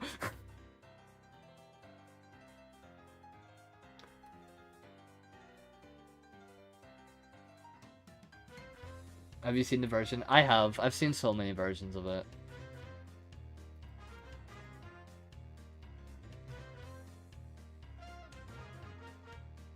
Man, when I'm building the cave like this, I'm like, wow, it looks like caves I've built before. It's almost like I'm building them. Are you going to include fan-made areas into the map?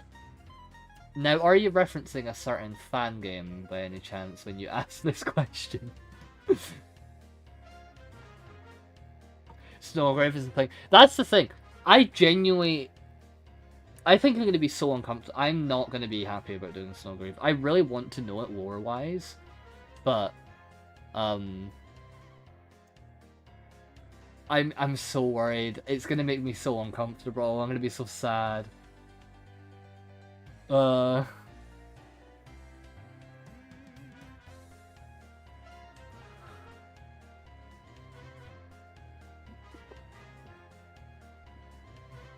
Yes, Undertale Yellow. I will be adding references in some way. I mean, there already is some references. They've not been built entirely, but they're... the Dark Runes is roughly mapped out already, and we do want to add other parts and stuff as little references. If you couldn't tell, I get this question a lot. Chapter 4 Snow Griffin really turned me... I hated that cutscene. I know there is a cutscene, right? But chat, do not spoil it for me, because I don't know what it is. I know there is a cutscene with Noelle. I don't know what it is, though. I've not seen the dialogue for it or anything. I just know it's there. So, I'm gonna politely ask for no spoilers in that, or when I go and do it live, I'm gonna need your guys back to stop other people from spoiling, because people are gonna jump to it. I'm not, it's just I really don't like it. I know, it's just a heads up. Because some people don't know I've not done it. You must be a master of avoiding spoilers if you don't know that cutscene. I am very good at avoiding context.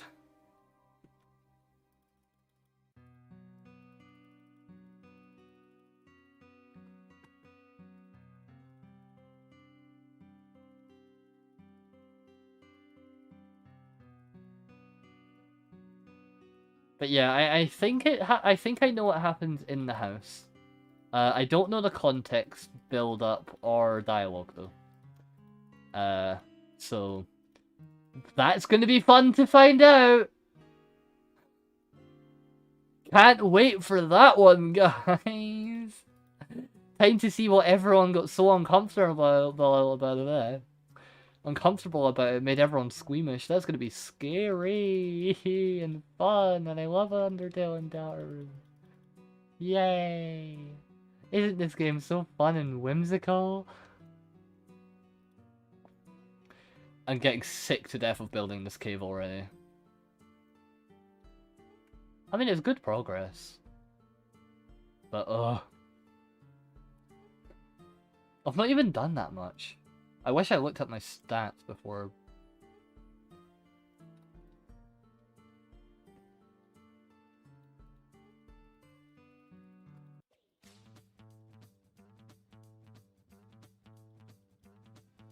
It's just very tedious until we get to the detail. I mean, it's tedious when you get to the detailing as well, but at least the detailing is like, you have a visual reward. Right now it's just, wow, more of the same looking wall, how cool.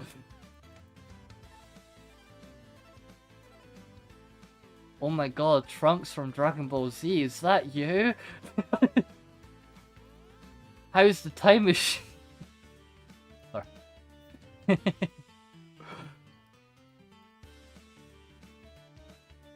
I've just seen Unclear Puppet FNAF build. I've not actually seen other FNAF builds. I don't really keep up with FNAF stuff anymore, or particularly interested in it. Like, I still have my love for the first few games and everything. But, you know, FNAF kind of lost the plot for me in terms of story, intrigue, and interest. Kind of had that phase, and it's kind of gone away from all the things I really enjoyed about it.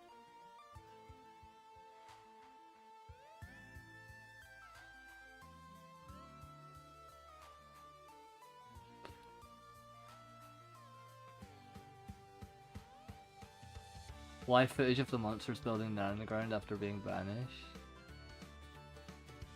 Huh? Huh? Or is that what you're saying this is?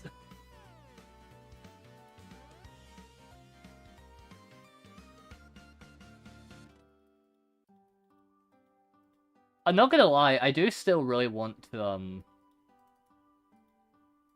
I do still really want to build a FNAF, like the FNAF restaurant in Minecraft, without mods or anything. It'll be difficult, and I know Squid wants to do the redstone for it, like how he did for the Undertale build, because me and Squid have the same love for the first few games of FNAF. Aesthetically, I'd love to build FNAF 3. What is clankers?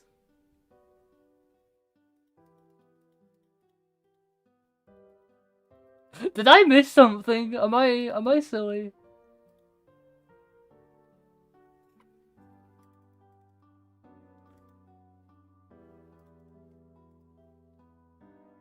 Filthy robots?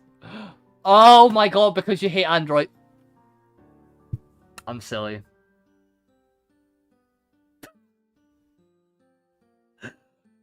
I see what you're doing here. Okay, I see what's happening. I get it now. I get it. Because Trunks hates androids. Hardy har har. Does it count if it's a ghost in a metal body though? I don't know if that counts.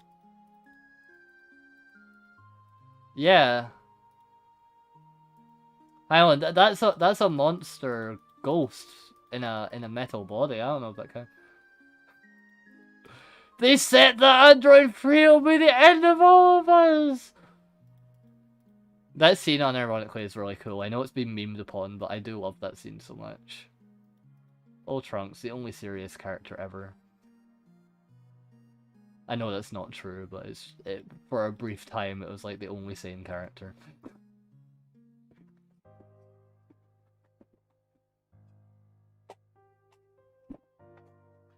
I will not be building the Pizzaplex. Oh god. Oh, hell no. The blocks I would have to figure out how to use and stuff, and mapping it sounds abysmal. It would be a very cool build. I'd love to approach it, like, just to see what I would make out of sheer curiosity, but I did not have the passion to build that. But I do want to build the first few FNAF games. Obviously the same style as the Undertale build, no mods, no texture packs. Just the FNAF build. If there's any functioning machines, it's redstone. As per usual, which I think will just be very interesting to see. And obviously I think Ashton would be very good for it, because Ashton's very good at building actual building designs. Like proper houses and restaurants and stuff like that, interiors.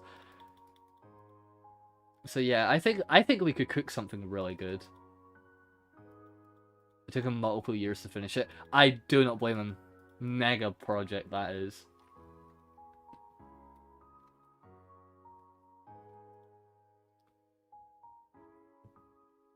FNAF 3, I think, is one of the weaker ones gameplay-wise.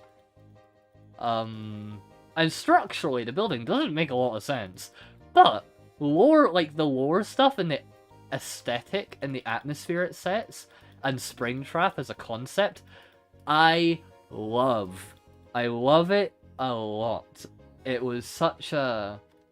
It was one of my biggest hooks into FNAF, was the entire deal of Springtrap and all the teasers.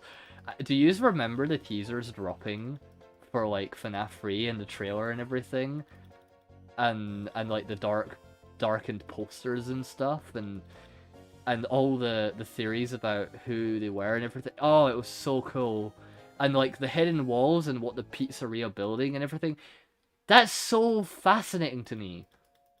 And it does kind of suck that they kind of abandoned that sort of thing for FNAF.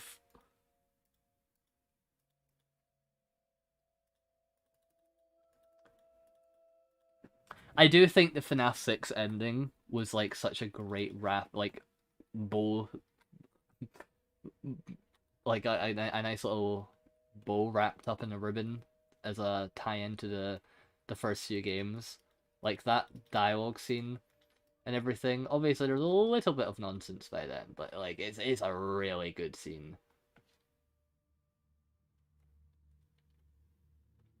Oh, you like FNAF Striker wasn't roping you into it? I like some of FNAF. I don't know a lot about it. I don't particularly care about the recent stuff, but I was an enjoyer of the original few games when they were coming out. I wasn't like in the fandom or anything because I wasn't conscious enough to like have fandoms. I just watched theory videos and stuff.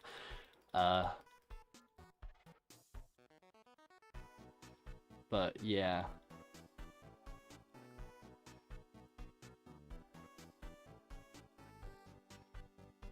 I would say I'm a little bit of an enjoyer. Yes, sir.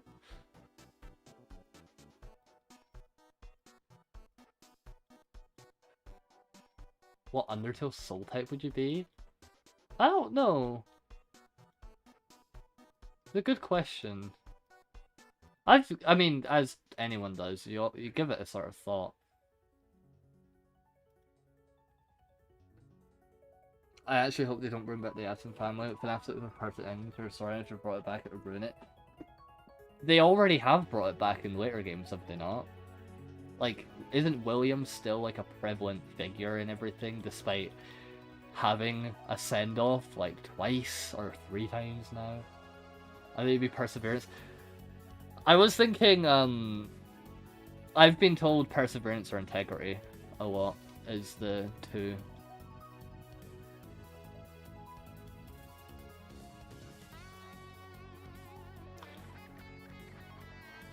I'd say Perseverance is a bit on the nose. But it is accurate because, like, even if I'm not enjoying something, I'm finding it miserable. I'll like, still try get it done. I was thinking Integrity is the other option. I know, it's the 2 options. It's always the 2 options, everyone. And any time of taking, yeah, no, it is usually the 2 options. One or those 2. And you know what? I'm happy with those. I really like those options. But maybe I'm biased. No, burnt trap shouldn't have been a thing, since that was only major to miscommunication. I see. It still is a thing, though. And what's this whole thing about William Afton being, like, possessing the AI in some weird way, and that's what's causing all the glitches and stuff in the later games? I don't know. I'm not caught up in the lore. I gave up. It ended. The storyline ended for me long ago.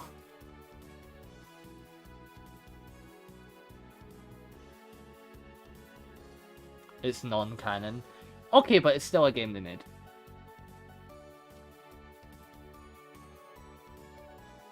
And what's this whole remnant thing and stuff? I mean, I guess it makes sense if there's remnant in some way, just to explain the base lore of the game. But the way they talk, the way they did it, the way they explain it recently just sounds insane to me. Like, I feel like they're just taking a very different story approach than any of the original games. It feels like a completely different genre. And it kind of sucks, because I do think the atmosphere and stuff they built up with the originals were very interesting. And the way they told the story was very cool. So, yeah, it is a bit of a shame. But what can you expect when multiple different studios and stuff have rights over it? Remnant has always been a part of... Yeah, that's what I'm saying. Like, Remnant, I can see... Yeah, that's technically always been a part of it. The way they're telling the story, you have to agree, is very different from how they used to do it. Like, the way they tell the games and stuff, vastly different. Different tone, different vibes, just different storytelling structure.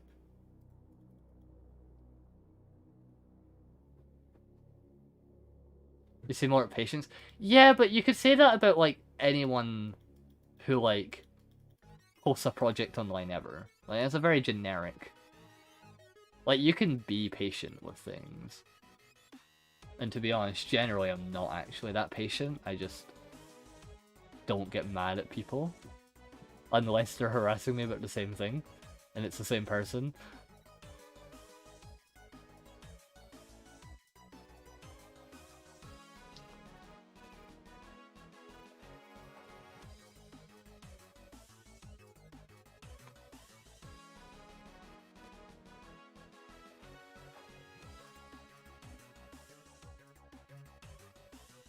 But I wasn't even alluding to anyone, Erin. You've actually been not annoying in the slightest, if you're referring to yourself. I don't know why, though, because you've not asked the same question multiple times. And unless you're referring to someone else, that's a different question. Because I don't know. I'm a little bit out of it. No, not myself. I was about to say, I have no idea what you're talking about.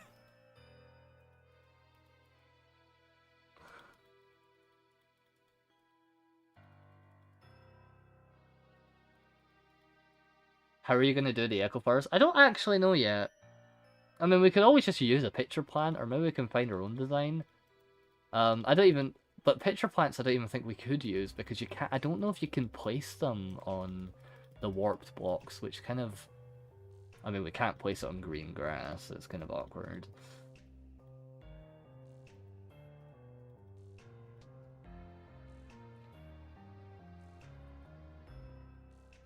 Let me try.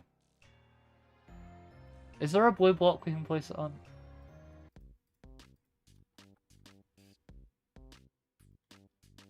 Nope.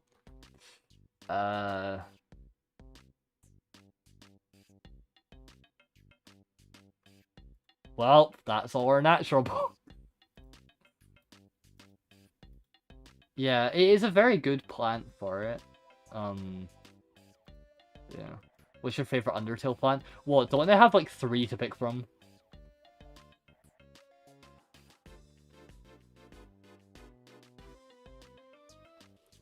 We have the water sausages. We have the echo flowers. We have the golden flower. I don't know how specific are we getting, because echo flowers are specific to Undertale. Golden flowers are obviously not, but how specific are we getting here? Icy flowers. See, that's the thing. Icy flowers, that's just flowers, but icy, like... Echo flowers are the only flowers that, are, as far as I'm aware, actually unique to Undertale. In Undertale, not from Undertale. Well, it is an echo flower, regardless, but... Yeah.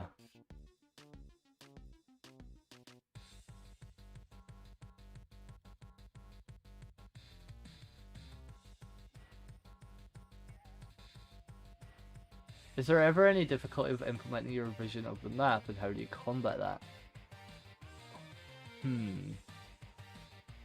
To be honest, yes and no. Because a lot of the way we go about making our map is because of the limitations already. Which is how we come up with all our visions. So on one hand, implementing our ideas isn't actually the hard part entirely. It's usually trying to implement the base game ideas, which is the hard part, which comes up with our ideas.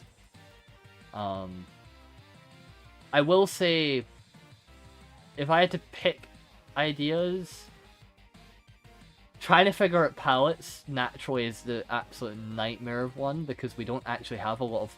I mean, the entirety of Waterfall, there is no colours in-game, but it's the same as Undertale's colours. There is not an Undertale colour scheme to go with it. So we have to figure out our own palette and base it off a natural environment that you can stumble across in real life. Type deal, you know? Like, what environment is Undertale trying to make, and how do we build that with Minecraft instead? Obviously, that's the usual difficulty. Then, you know, there's things like wanting to make... We originally wanted to have this a part of New Home, because it is technically the same cavern. This is the same castle that does connect to New Home. And we always wanted it to be, because a lot of Undertale maps have it so...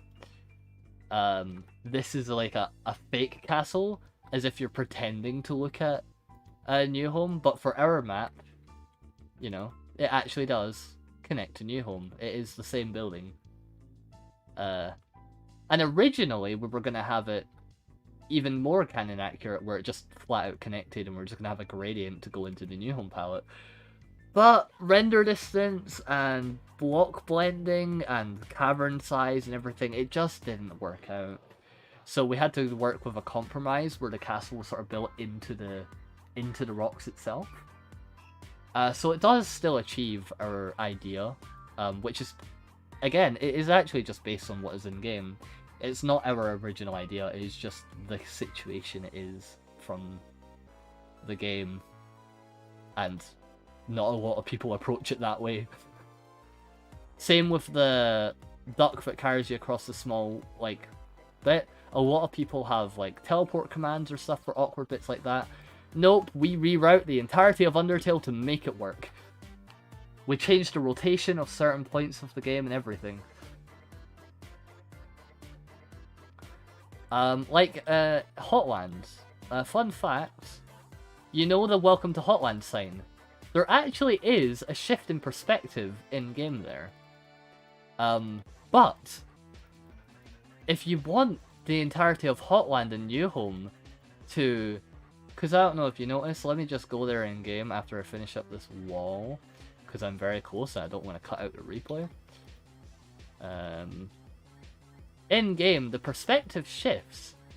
But if you want the castle to be perfectly in line with Hotland, all you've got to do is not shift the perspective in that shot, and act as if it's just if it is just a game mechanic. Suddenly, the mapping makes a lot more sense. Because if you don't flip the rotation, or well, if you do flip the rotation like it does in game, suddenly, hang on. I'm trying to think. Yes. Either way, if you flip or don't flip it, if you go based on in-game, it doesn't link up. But if you don't flip it, and don't follow the camera angle that you do in-game when it randomly changes, the castle is suddenly in the perfect position that you see it from Waterfall looking over via the position of Hotland and the core.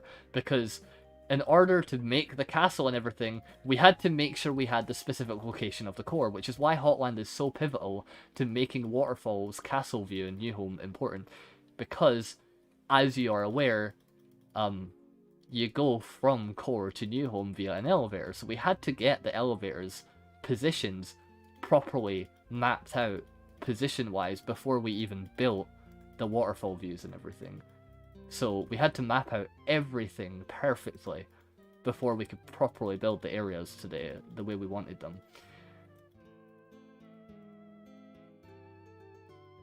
Which was an absolute nightmare. But I'd say it worked out in the end, considering we have a very unique project where a lot of the canon stuff is just in the correct position. There's no perspective tricks, there's no... actually, that's not the real castle. It is just, if you see that area in game, it is the real area. It's not a fake version.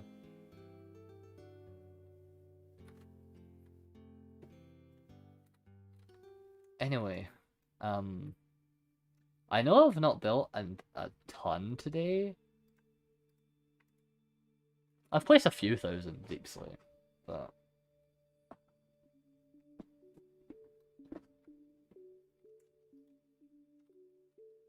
yeah, no, I didn't have much time to stream a full thing today.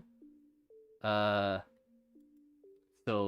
I'm probably, depending on what I'm doing tomorrow, I'll probably stream tomorrow and do more building. But I just wanted to do a short one to catch up and also kickstart the build again, or well, this part, because it's been driving me insane, and I've had this idea in my brain for weeks, and I just wanted to see some more progress on it, so... it's turning out cool, though. That's gonna become... That was 30 minutes. I have been live for 2 hours.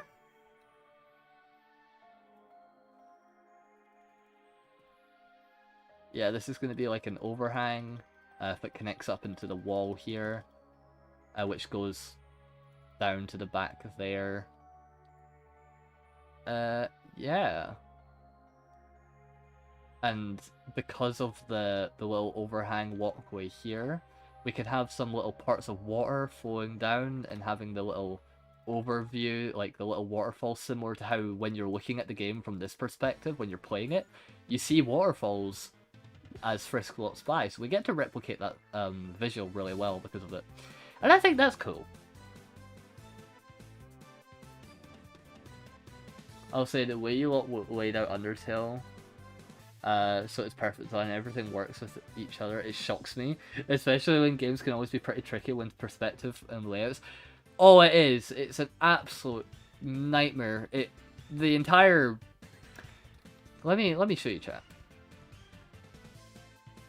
I mean, I already at the start of the stream talked about the mess of perspective this is, because the entire map changes, depending on which room you're in, but... Yeah, if we go over here... Technically, in-game, the perspective changes, so you're facing right.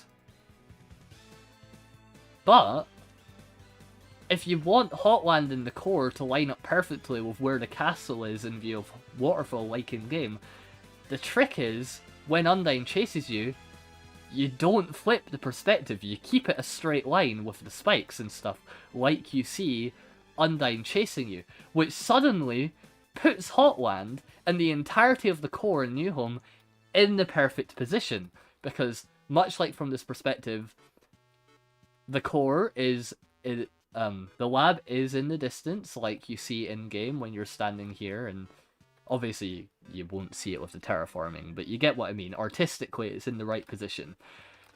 And then after that, you start going left, and suddenly, would you look at that? The core ends up being about here. And when you go up into New Home, suddenly the castle is in the perfect position opposite the marsh, which is where the castle view would be. From that one perspective shift. It's crazy. It's actually crazy.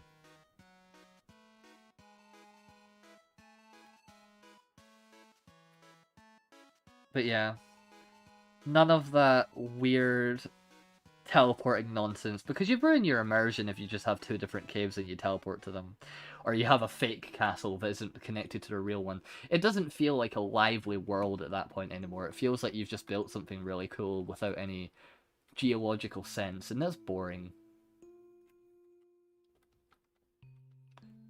So yeah.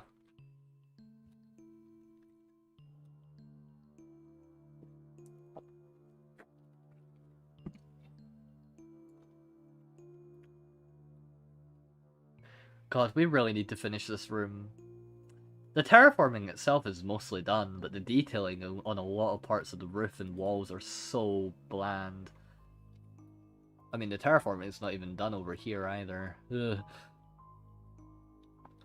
There's been so much waterfall progress, and at the same time there's not. Same as the Undertale builds that use texture packs. Yeah, the texture packs are neat, but it kind of takes your immersion out of the fact that it's like a real place.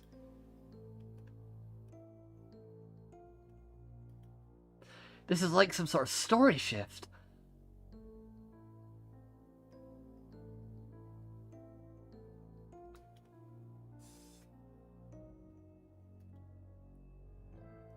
Also, Striker showed me this really cool shader that had coloured lighting, and while it doesn't look the greatest because it's a little too vibrant and you can't change how bright the lights are, I will say, coloured lighting is really cool. Granted, it doesn't have the same vibe as we built, because obviously we built all the lighting manually in a lot of areas like Waterfall and, you know, Toriel's, like, the whole ruins and stuff is built with a very specific lighting level and everything. So, obviously shaders doesn't really work with it, but I do love the shaders with coloured lighting. It does add a very specific effect. Like, since when did we get coloured lighting? It does suck though, because you do see the color difference depending on which lighting we use. So this is a redstone torch. Yep. This is a sea lantern. Yep. Ugh. That's normal lamps. But it is really cool. I do love colored lighting as an effect. It's not... You see what I mean? It's like it's not the same atmosphere, but it is really cool. It's cooler than a lot of shaders try. Like, the purple lights is actually purple. So while this room's a lot, you know... This room's a lot bluer than the original atmosphere was, and it doesn't quite capture the same vibrancy as it's meant to. It's like an alternative vision, and it's very sick. And you know, rooms where it does work out, where we've used all purple lighting, it does have the correct vision, and this is, I mean, this is just cool. Let's be honest.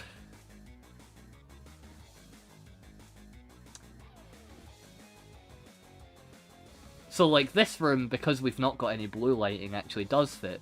This room, yeah, it's very different, but I do love the coloured lighting. And because of the light reflecting off the red blocks, this has actually got a red glow to it and everything. It's very cool. And then you get some rooms like this, where it's just not lit up at all.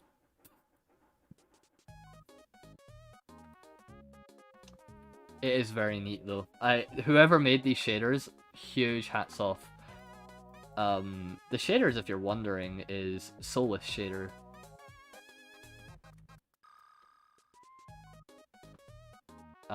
So yeah.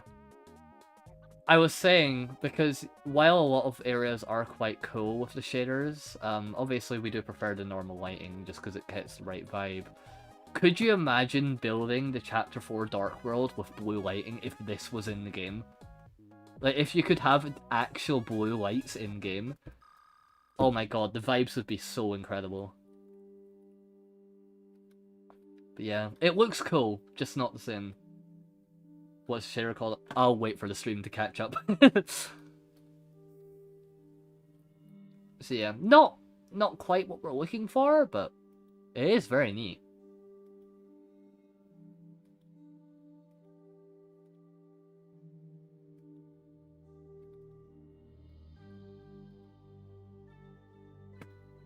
Oh.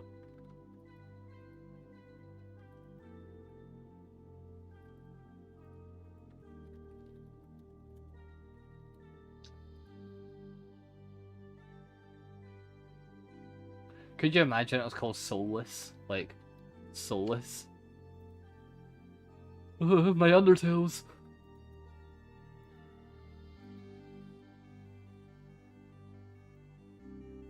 You know, I think it's really funny that a lot of people forget that Kara at the end of the Genocide run is soulless. Like, we saw the effect that had on Flowey. Like the Runetail project. You have no idea how many times someone has shown me another Undertale map. Every single time another one pops up on other people's recommended, I get a million DMs and a million messages being like, oh my god, look at this Undertale map. And they are, can I say, Runetail is extremely impressive. I genuinely adore what they're doing with it. It is just a very different vibe to what we're doing. Which is, I mean, they are different projects. But I do, like, it does look very clean. I do love it. It does look really sick. But, obviously, not what we're going for. That's kind of why I love it, because could you imagine how boring it would be if we were all just working on the same sort of, Undertale project? Like, we wouldn't have all the different projects that we do if we were all working towards the same vision. So, you know, it's kind of sick that every time there's an Undertale build recreation that comes out, there's always some sort of twist to it that makes it different than every other one, you know? And I think that's very fun. Or at least recently. I know back in the day they were all pretty generic with the replication of just Undertale style format with accurate color blocks, but you know, a lot of the recent ones I've seen have gotten a lot more unique, and I really like it. Like, theirs is a very, like, artistically, whoever made the textures and stuff, and programming-wise and everything, it's very cool.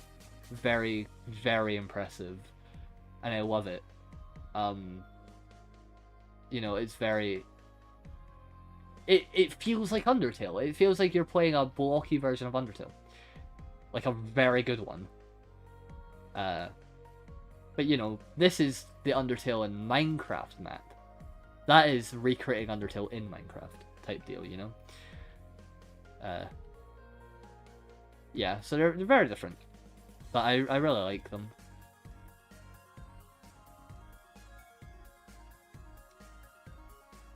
One day they'll recognize me, maybe.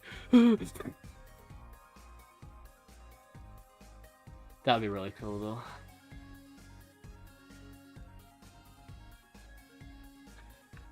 Not gonna lie, with the new amethyst, big amethyst geodes I've built in here, I love this cave even more. I already love it, but I feel like it adds such a nice pop of color that we were missing before. I say missing, not really. It's good.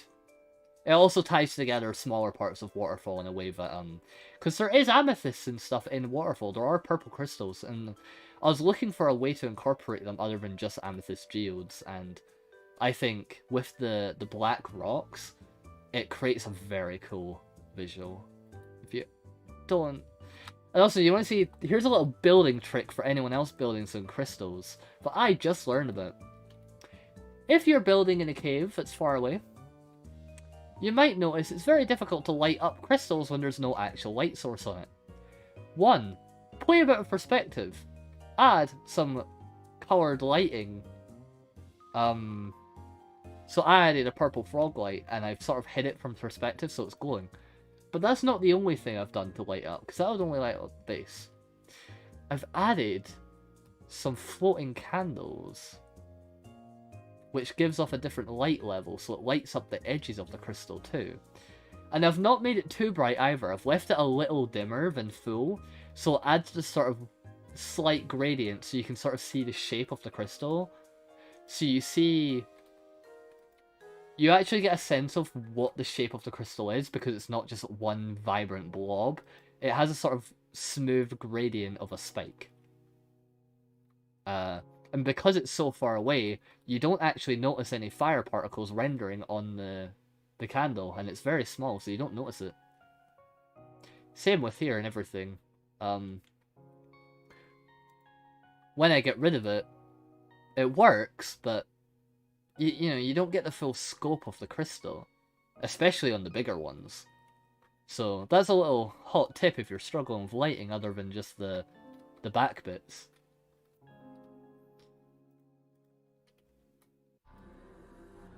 And boom, you've got a more vibrant crystal. And yeah, obviously you can play a bit of how vibrant you want to make it with making it a bright one and then whatnot.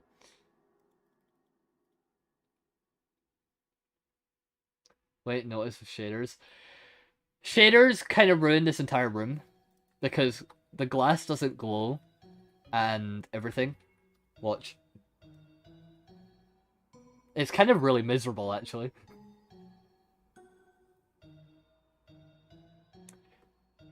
Like, it's cool, but suddenly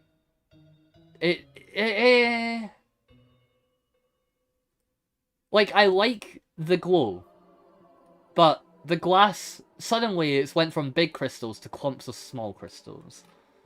Also, specifically for these shaders, I went around and replaced every single candle in this map, or most of them, with a soul lantern, so it was all blue and not random colours.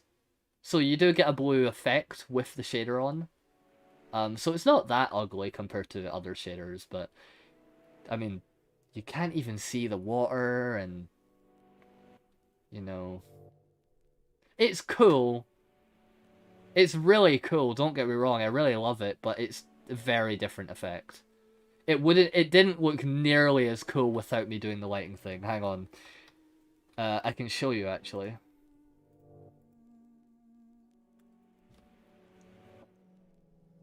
I think I can, anyway. Give it a minute.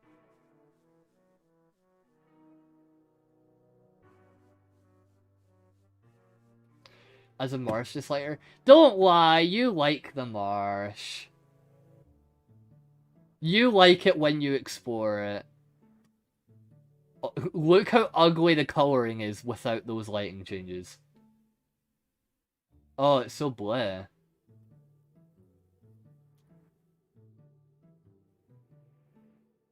But the room is too blue. Okay, but there's not really much other ways of going about it, because it's either too blue or it's too black.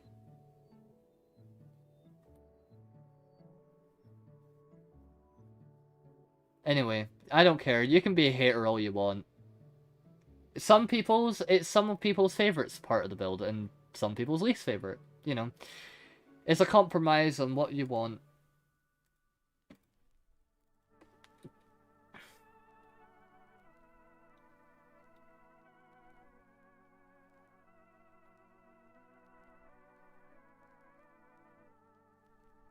I do wish we had more options.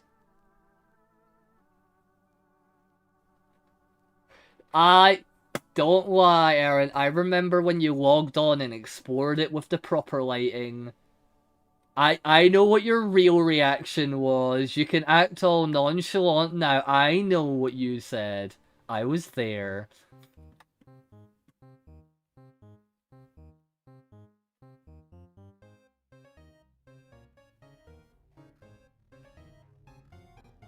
Anyway, either way, you can customize your own visuals to your experience. Like,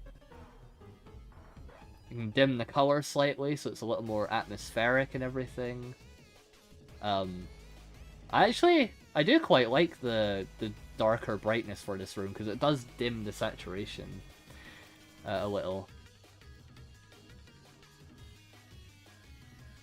But yeah. No, it's probably one of the best versions of this room we could have ever gotten, based on the blocks we had available.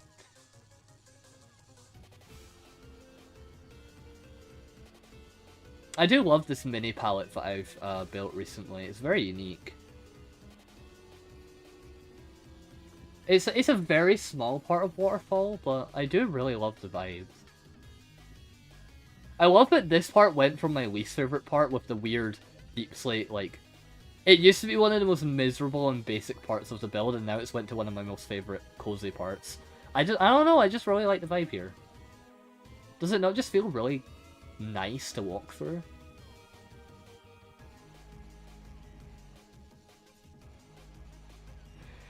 Yeah, I can't wait to fix up this room a little, to fix some of the lighting issues and everything, because it's a little bit of a nightmare right now.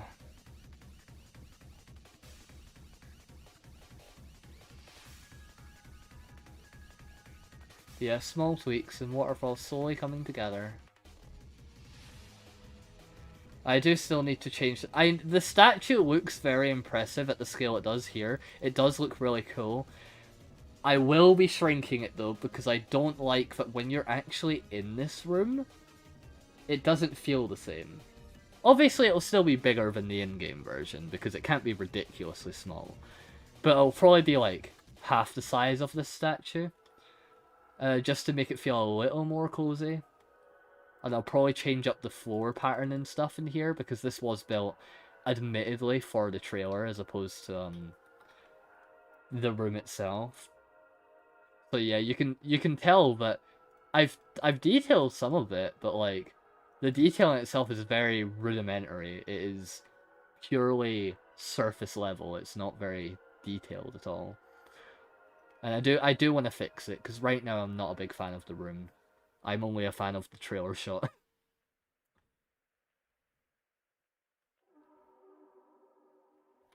Oh, who's that person in town? Oh my god, Aaron, what's happened to your ping?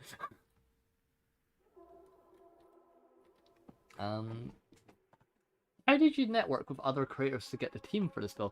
I mean, the team for the build just consists of me and 2 other people. originally it was just me and Squid, right? For the first few years. But then, you want to know a little fun fact, actually? Our runes... Our runes palette was based on Ashton's, a current builder, obviously, that we have. Oh my god, is that Noel Deltarune? But yeah, our runes design was very inspired by a builder we saw on Reddit, Ashton, who made a very colorful, very unique runes design, and Ashton ended up finding our build a couple or a few years later, commented on Squid's video or mine after seeing Squid's video, asking if they could work on the map. And we don't just normally accept people to work on the map. I mean, even if a really talented builder came and asked to work on the map, we would decline it. Ashton was the only exception because she was the literal... She had the same vision. She had the same... She didn't want texture packs, she didn't want shaders, she didn't want mods. Like, ours was partially based off of her map. Like, you don't get more on the nose wanting the same thing than Ashton. So yeah, that's how Ashton joined the team. And I just met Squid via an SMP. Which, yeah, we don't play anymore, but that is why the Undertale build started in survival mode, because me and Squid started building the first couple rooms in survival. Which you could tell in the time-lapse. Because we're building it all by hand, we're shifting over the blocks and everything. I mean...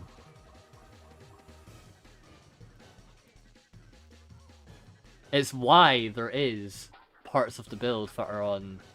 Like, I know these coordinates because we flew in survival to this mountain.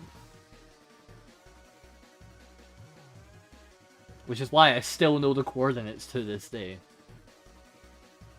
And yeah, it's very obvious this was built in survival.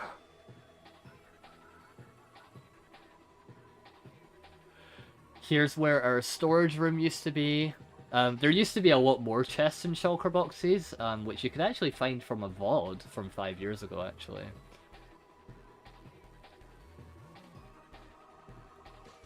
Oh wow, look at that! I remember what you said about it. But yeah, there used to be a lot more chests and stuff. And here's our portal going from spawn to get here. And yeah, we just sort of dug it in the hill and we built... These rooms were built in survival. You can actually tell because one side of the room is built differently, because I built one side and Squid built the other.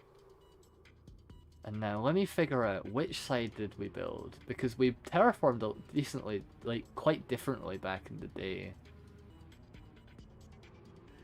I think this is Squid's side. I remember being very jealous of the way he built spikes and stuff. Mine are a lot more... let me look at this. It's quite hard to tell, I'm not entirely sure now, but I'm fairly certain this is my side. I'm pretty sure it is, based on the way the terraforming is.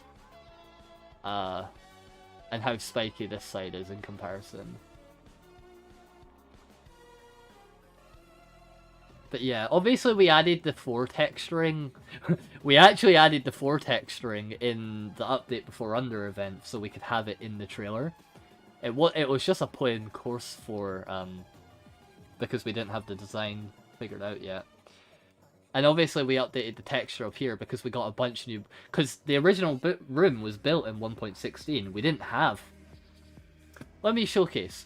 We didn't have this block. We didn't have this block. We didn't have this block. We didn't have we didn't have this block. So, you know, it was overdue for an upgrade when we got some more accurate colors. And it does look very nice. I'm going to pull up the VOD right now quickly. Or the video, the first intro video.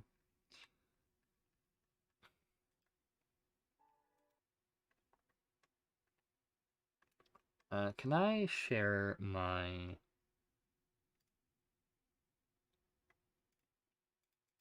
screen? Can I do this? Add display capture. I mean, it's my whole monitor, but I guess it works. Yeah. If you look here... Can I get the music working? Is it working? Yes. Yeah, you can actually see me building it all by hand in survival on quick mode rendering. Yep, I was right. Squid built the spikes on the other side. I actually think Squid built a lot of the spikes in general. Because I was confused because I was looking at the wall shape and the wall shape looks like mine on both sides. It's because I built the base of a lot of the shape of the wall.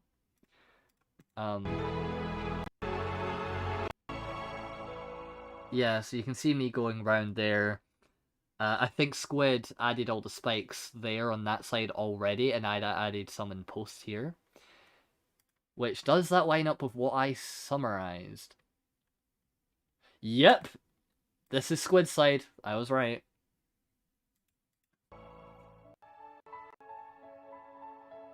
Here you can see I'm adding a couple more spikes and stuff. I actually shortened this time-lapse a lot more than the original.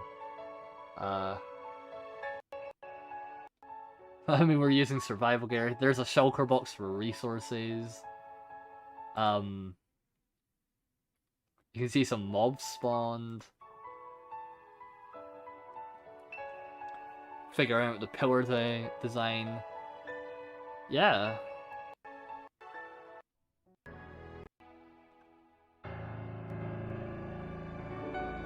I still think this is one of my favorite time lapses on the build. Just the music in this shot. Look how boring this... Like, that's how boring the original patch of Forest used to be. Until we got the update with a bunch more blocks. I was watching Phil's of Minecraft. Don't leave me alone. Listen, I love hardcore Minecraft. I love big grindy projects of long term. If you couldn't tell, we actually we haven't really updated this part in the slightest. This is the exact same. You can see the same leaf blocks. 1, 2, 3, 4. Let me see if I can pinpoint it in the VOD. What? Wait. 1, 2, 3, 4. There they are. This place looks pretty good. Oh, I'm so based. Oh, whoever said that is so based. Yeah.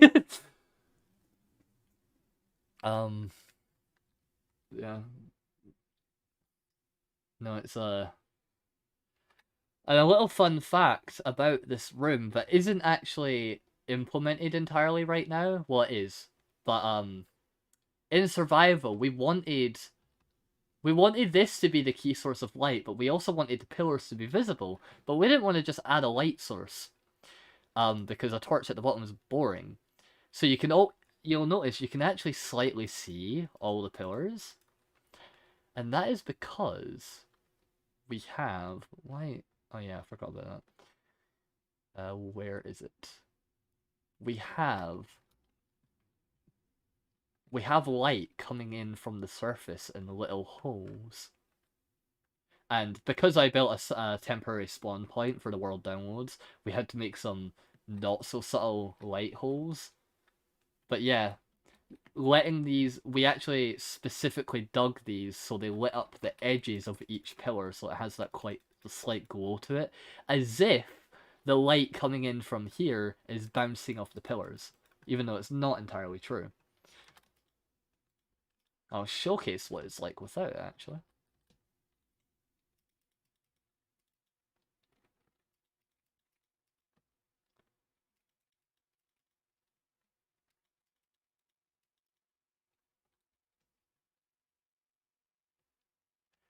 Yeah, so this is it with the actual lightness.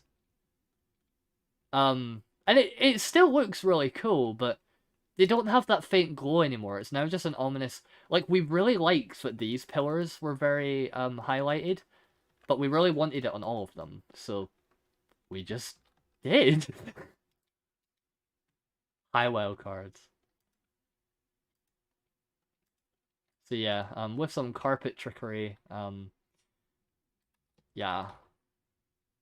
Cool things. And you can tell this was still built, like, we've still not updated this room, it's still got, very, I mean, it doesn't really need a lot of extra detailing, but, like, it's still very rudimentary in terms of detailing and stuff. And also a fun little fact, for the people who don't know, a little full circle moment, the music, this song was one of the first songs I heard after playing Undertale. It was one of the first covers, and it is such an amazing time-lapse song.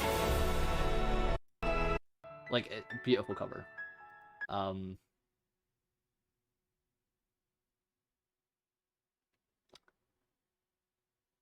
Now, did you know, for the Under event trailer, guess who we managed to get in contact with? Where is it? It's quite old now because it's been a few months. They're a content machine. Oh, look at that!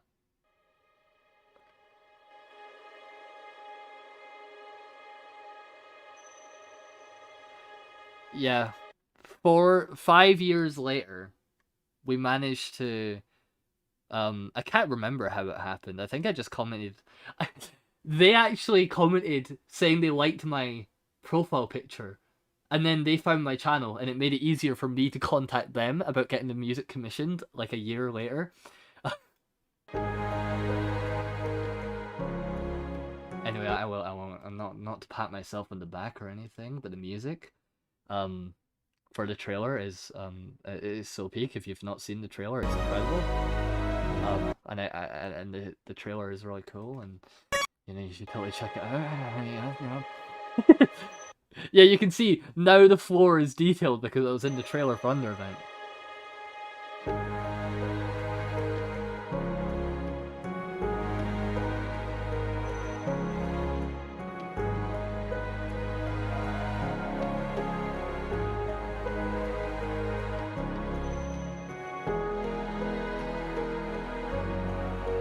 I think one of my favorite parts is after Waterfall.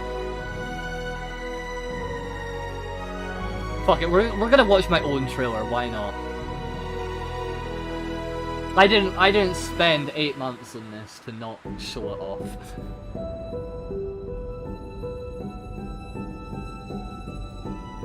You can actually see. You want to see a fun fact? That we've recently tweaked the lighting in that room compared to the new one. I found the lighting far too sporadic and stuff in the original. So I went and dimmed and changed where a lot of the light sources were. So now it's a lot more subtle ambience compared to the original version. I mentioned it in the video, one of the videos, but you'll actually notice the biggest giveaway for the lighting, other than just the pillars, is look at the glowberries. There's no longer any berries on them. I'm using lichen to light up the leaves so it's more of a dim glow as opposed to a vibrant one. And I've removed a bunch of the random wall lighting so it's just the floors. Anyway. Look, you can actually tell the lighting is very different.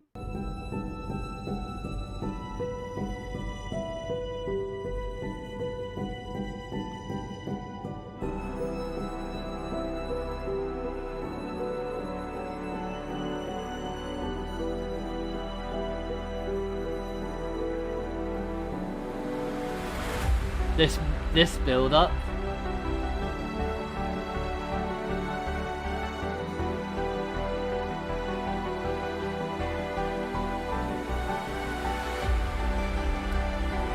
I need you to know that transition was the reveal that we built Hotland. None of Hotland was built yet. This entire trailer was the reveal. This segment. And I just think that's pretty cool. And yes, that puzzle does actually function. You know what's really funny though? It functioned in the world downwards. Because Squid did build the machine. But this is actually fake. Squid is behind this, moving them manually when I press the buttons. Because the machine wasn't perfected yet, so it was too buggy to put in the actual build. So we faked the shot. And it was also the reveal of the True Lab. Which we also hadn't built any of yet, until,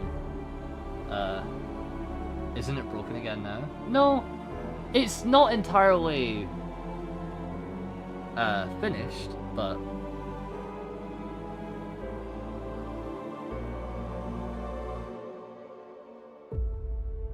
And also, this is the reveal of the castle. God, so much was revealed in this trailer. I'm surprised not much people talked about it. Oh, whatever. I'll just cook for no reason.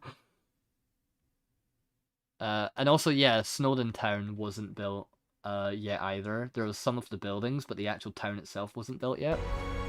There was a lot revealed in this trailer.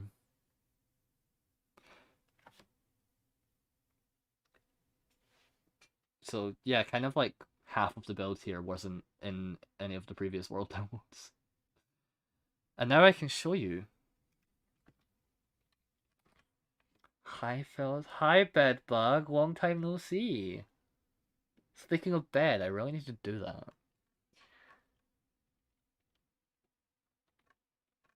Hang on. What do you mean the redstone's not there? It's right here. What are you talking about? Oh, it already is reset. I'm silly.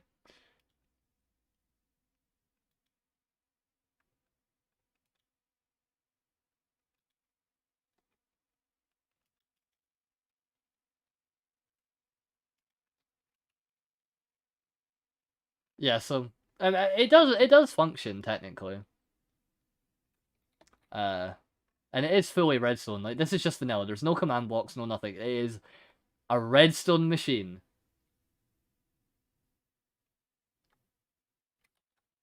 I ended the building segment of the stream. It doesn't count.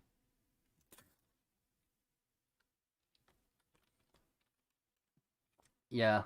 The other side doesn't have... No, I mean, the redstone machine itself is still... like, still got bugs to fix, so we weren't going to put them on both sides. Like, it isn't... The machine works.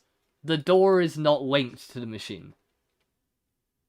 You know? Like, yeah, it's not done, but the machine, the puzzle, the hard part is...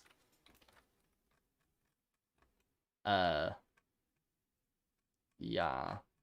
Where is the version 1 of the puzzle? That's going to be a funny jump scare for anyone who's not seen it. I think it's roughly this way. I don't know. Is it this way?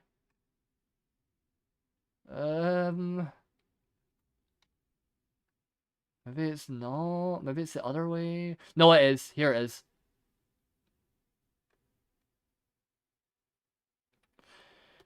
Hey, so this is version 1 of the build. This is the same machine, by the way. If you couldn't tell, same machine. Squid actually, he programmed this entire thing. Then decided, okay, now that I've made it, I'm gonna redesign the whole thing and make a new version. So the new one's actually more efficient, and if you couldn't tell, a lot more compact. So he made two versions, basically. This one, the original, the beta, and then redesigned the entire thing. Something people forget, because Squid's spent, like, the last 6 years practicing building, because we've been on the Undertale build. Oh, also, here's some Ashton Dark Runes, palette tests. While we're here. Obviously, nothing final or that. There's a few reminders. What was I saying? Yeah, I feel like a lot of people forget or don't really know that because Squid is a builder on the team in that. But he is a better redstoner than he is building. Building is more of a new thing. Like, Squid has a lot of building skill, don't get me wrong, but if you think he's skilled at building, he is more skilled at redstone. And it's very easy to forget that when, we're comparing it to this build. Like, he designed like this house and everything. Like, he's a good builder. And he designed a lot of the shapings and stuff. Are you gonna add the Holiday Mansion to Snowing? Nope. Moving on. Like, he's gotten a lot better at terraforming and stuff too. Like, he recently learned how to do a new sort of terraforming style that we're going to be doing in Snowden now. So me and Ashton have sort of hands off to let him cook on these new shapes. So yeah, this is built by the redstoner who's not a builder. He's insane. He actually is insane. He claims he doesn't have build skills, does this, figures out half the... He came up with the marsh palette, by the way. So if you think he's any good at building, he's better at redstone. Which is just wild. Oh, and on top of that, he's also an astrophysicist. He also got a degree in that. Like he is qualified. Like, he finished uni. He has, like, a degree in physics. I don't know how he functions. I don't understand him. He, like, Squid,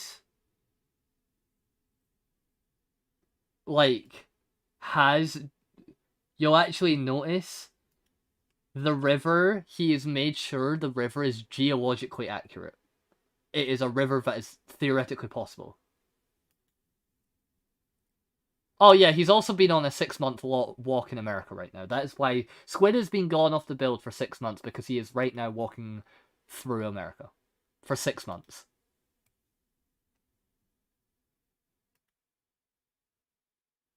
Just because he really wanted to.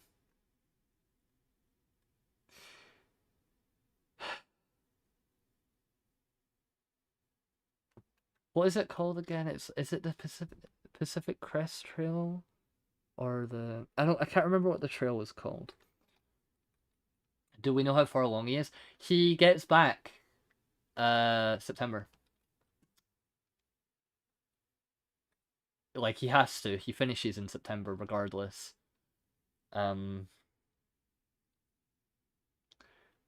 I think he... I would look at DMs, but I'm sharing my whole screen right now, so I don't want to leak any actual info.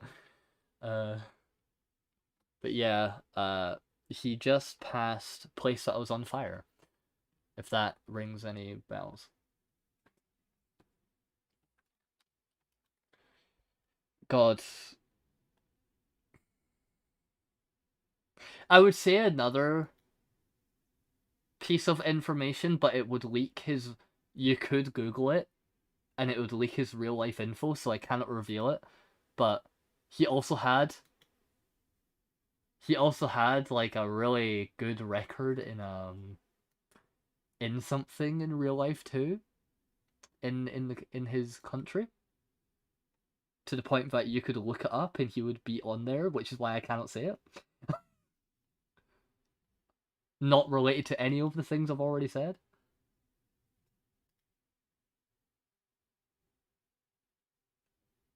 If you couldn't tell, he's a little bit insane. Just a tad.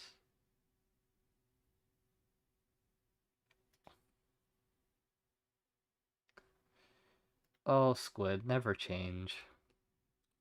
Anyway, I always say I'm gonna do a short stream, and it lasts 3 hours. So I'll probably be here tomorrow, I think.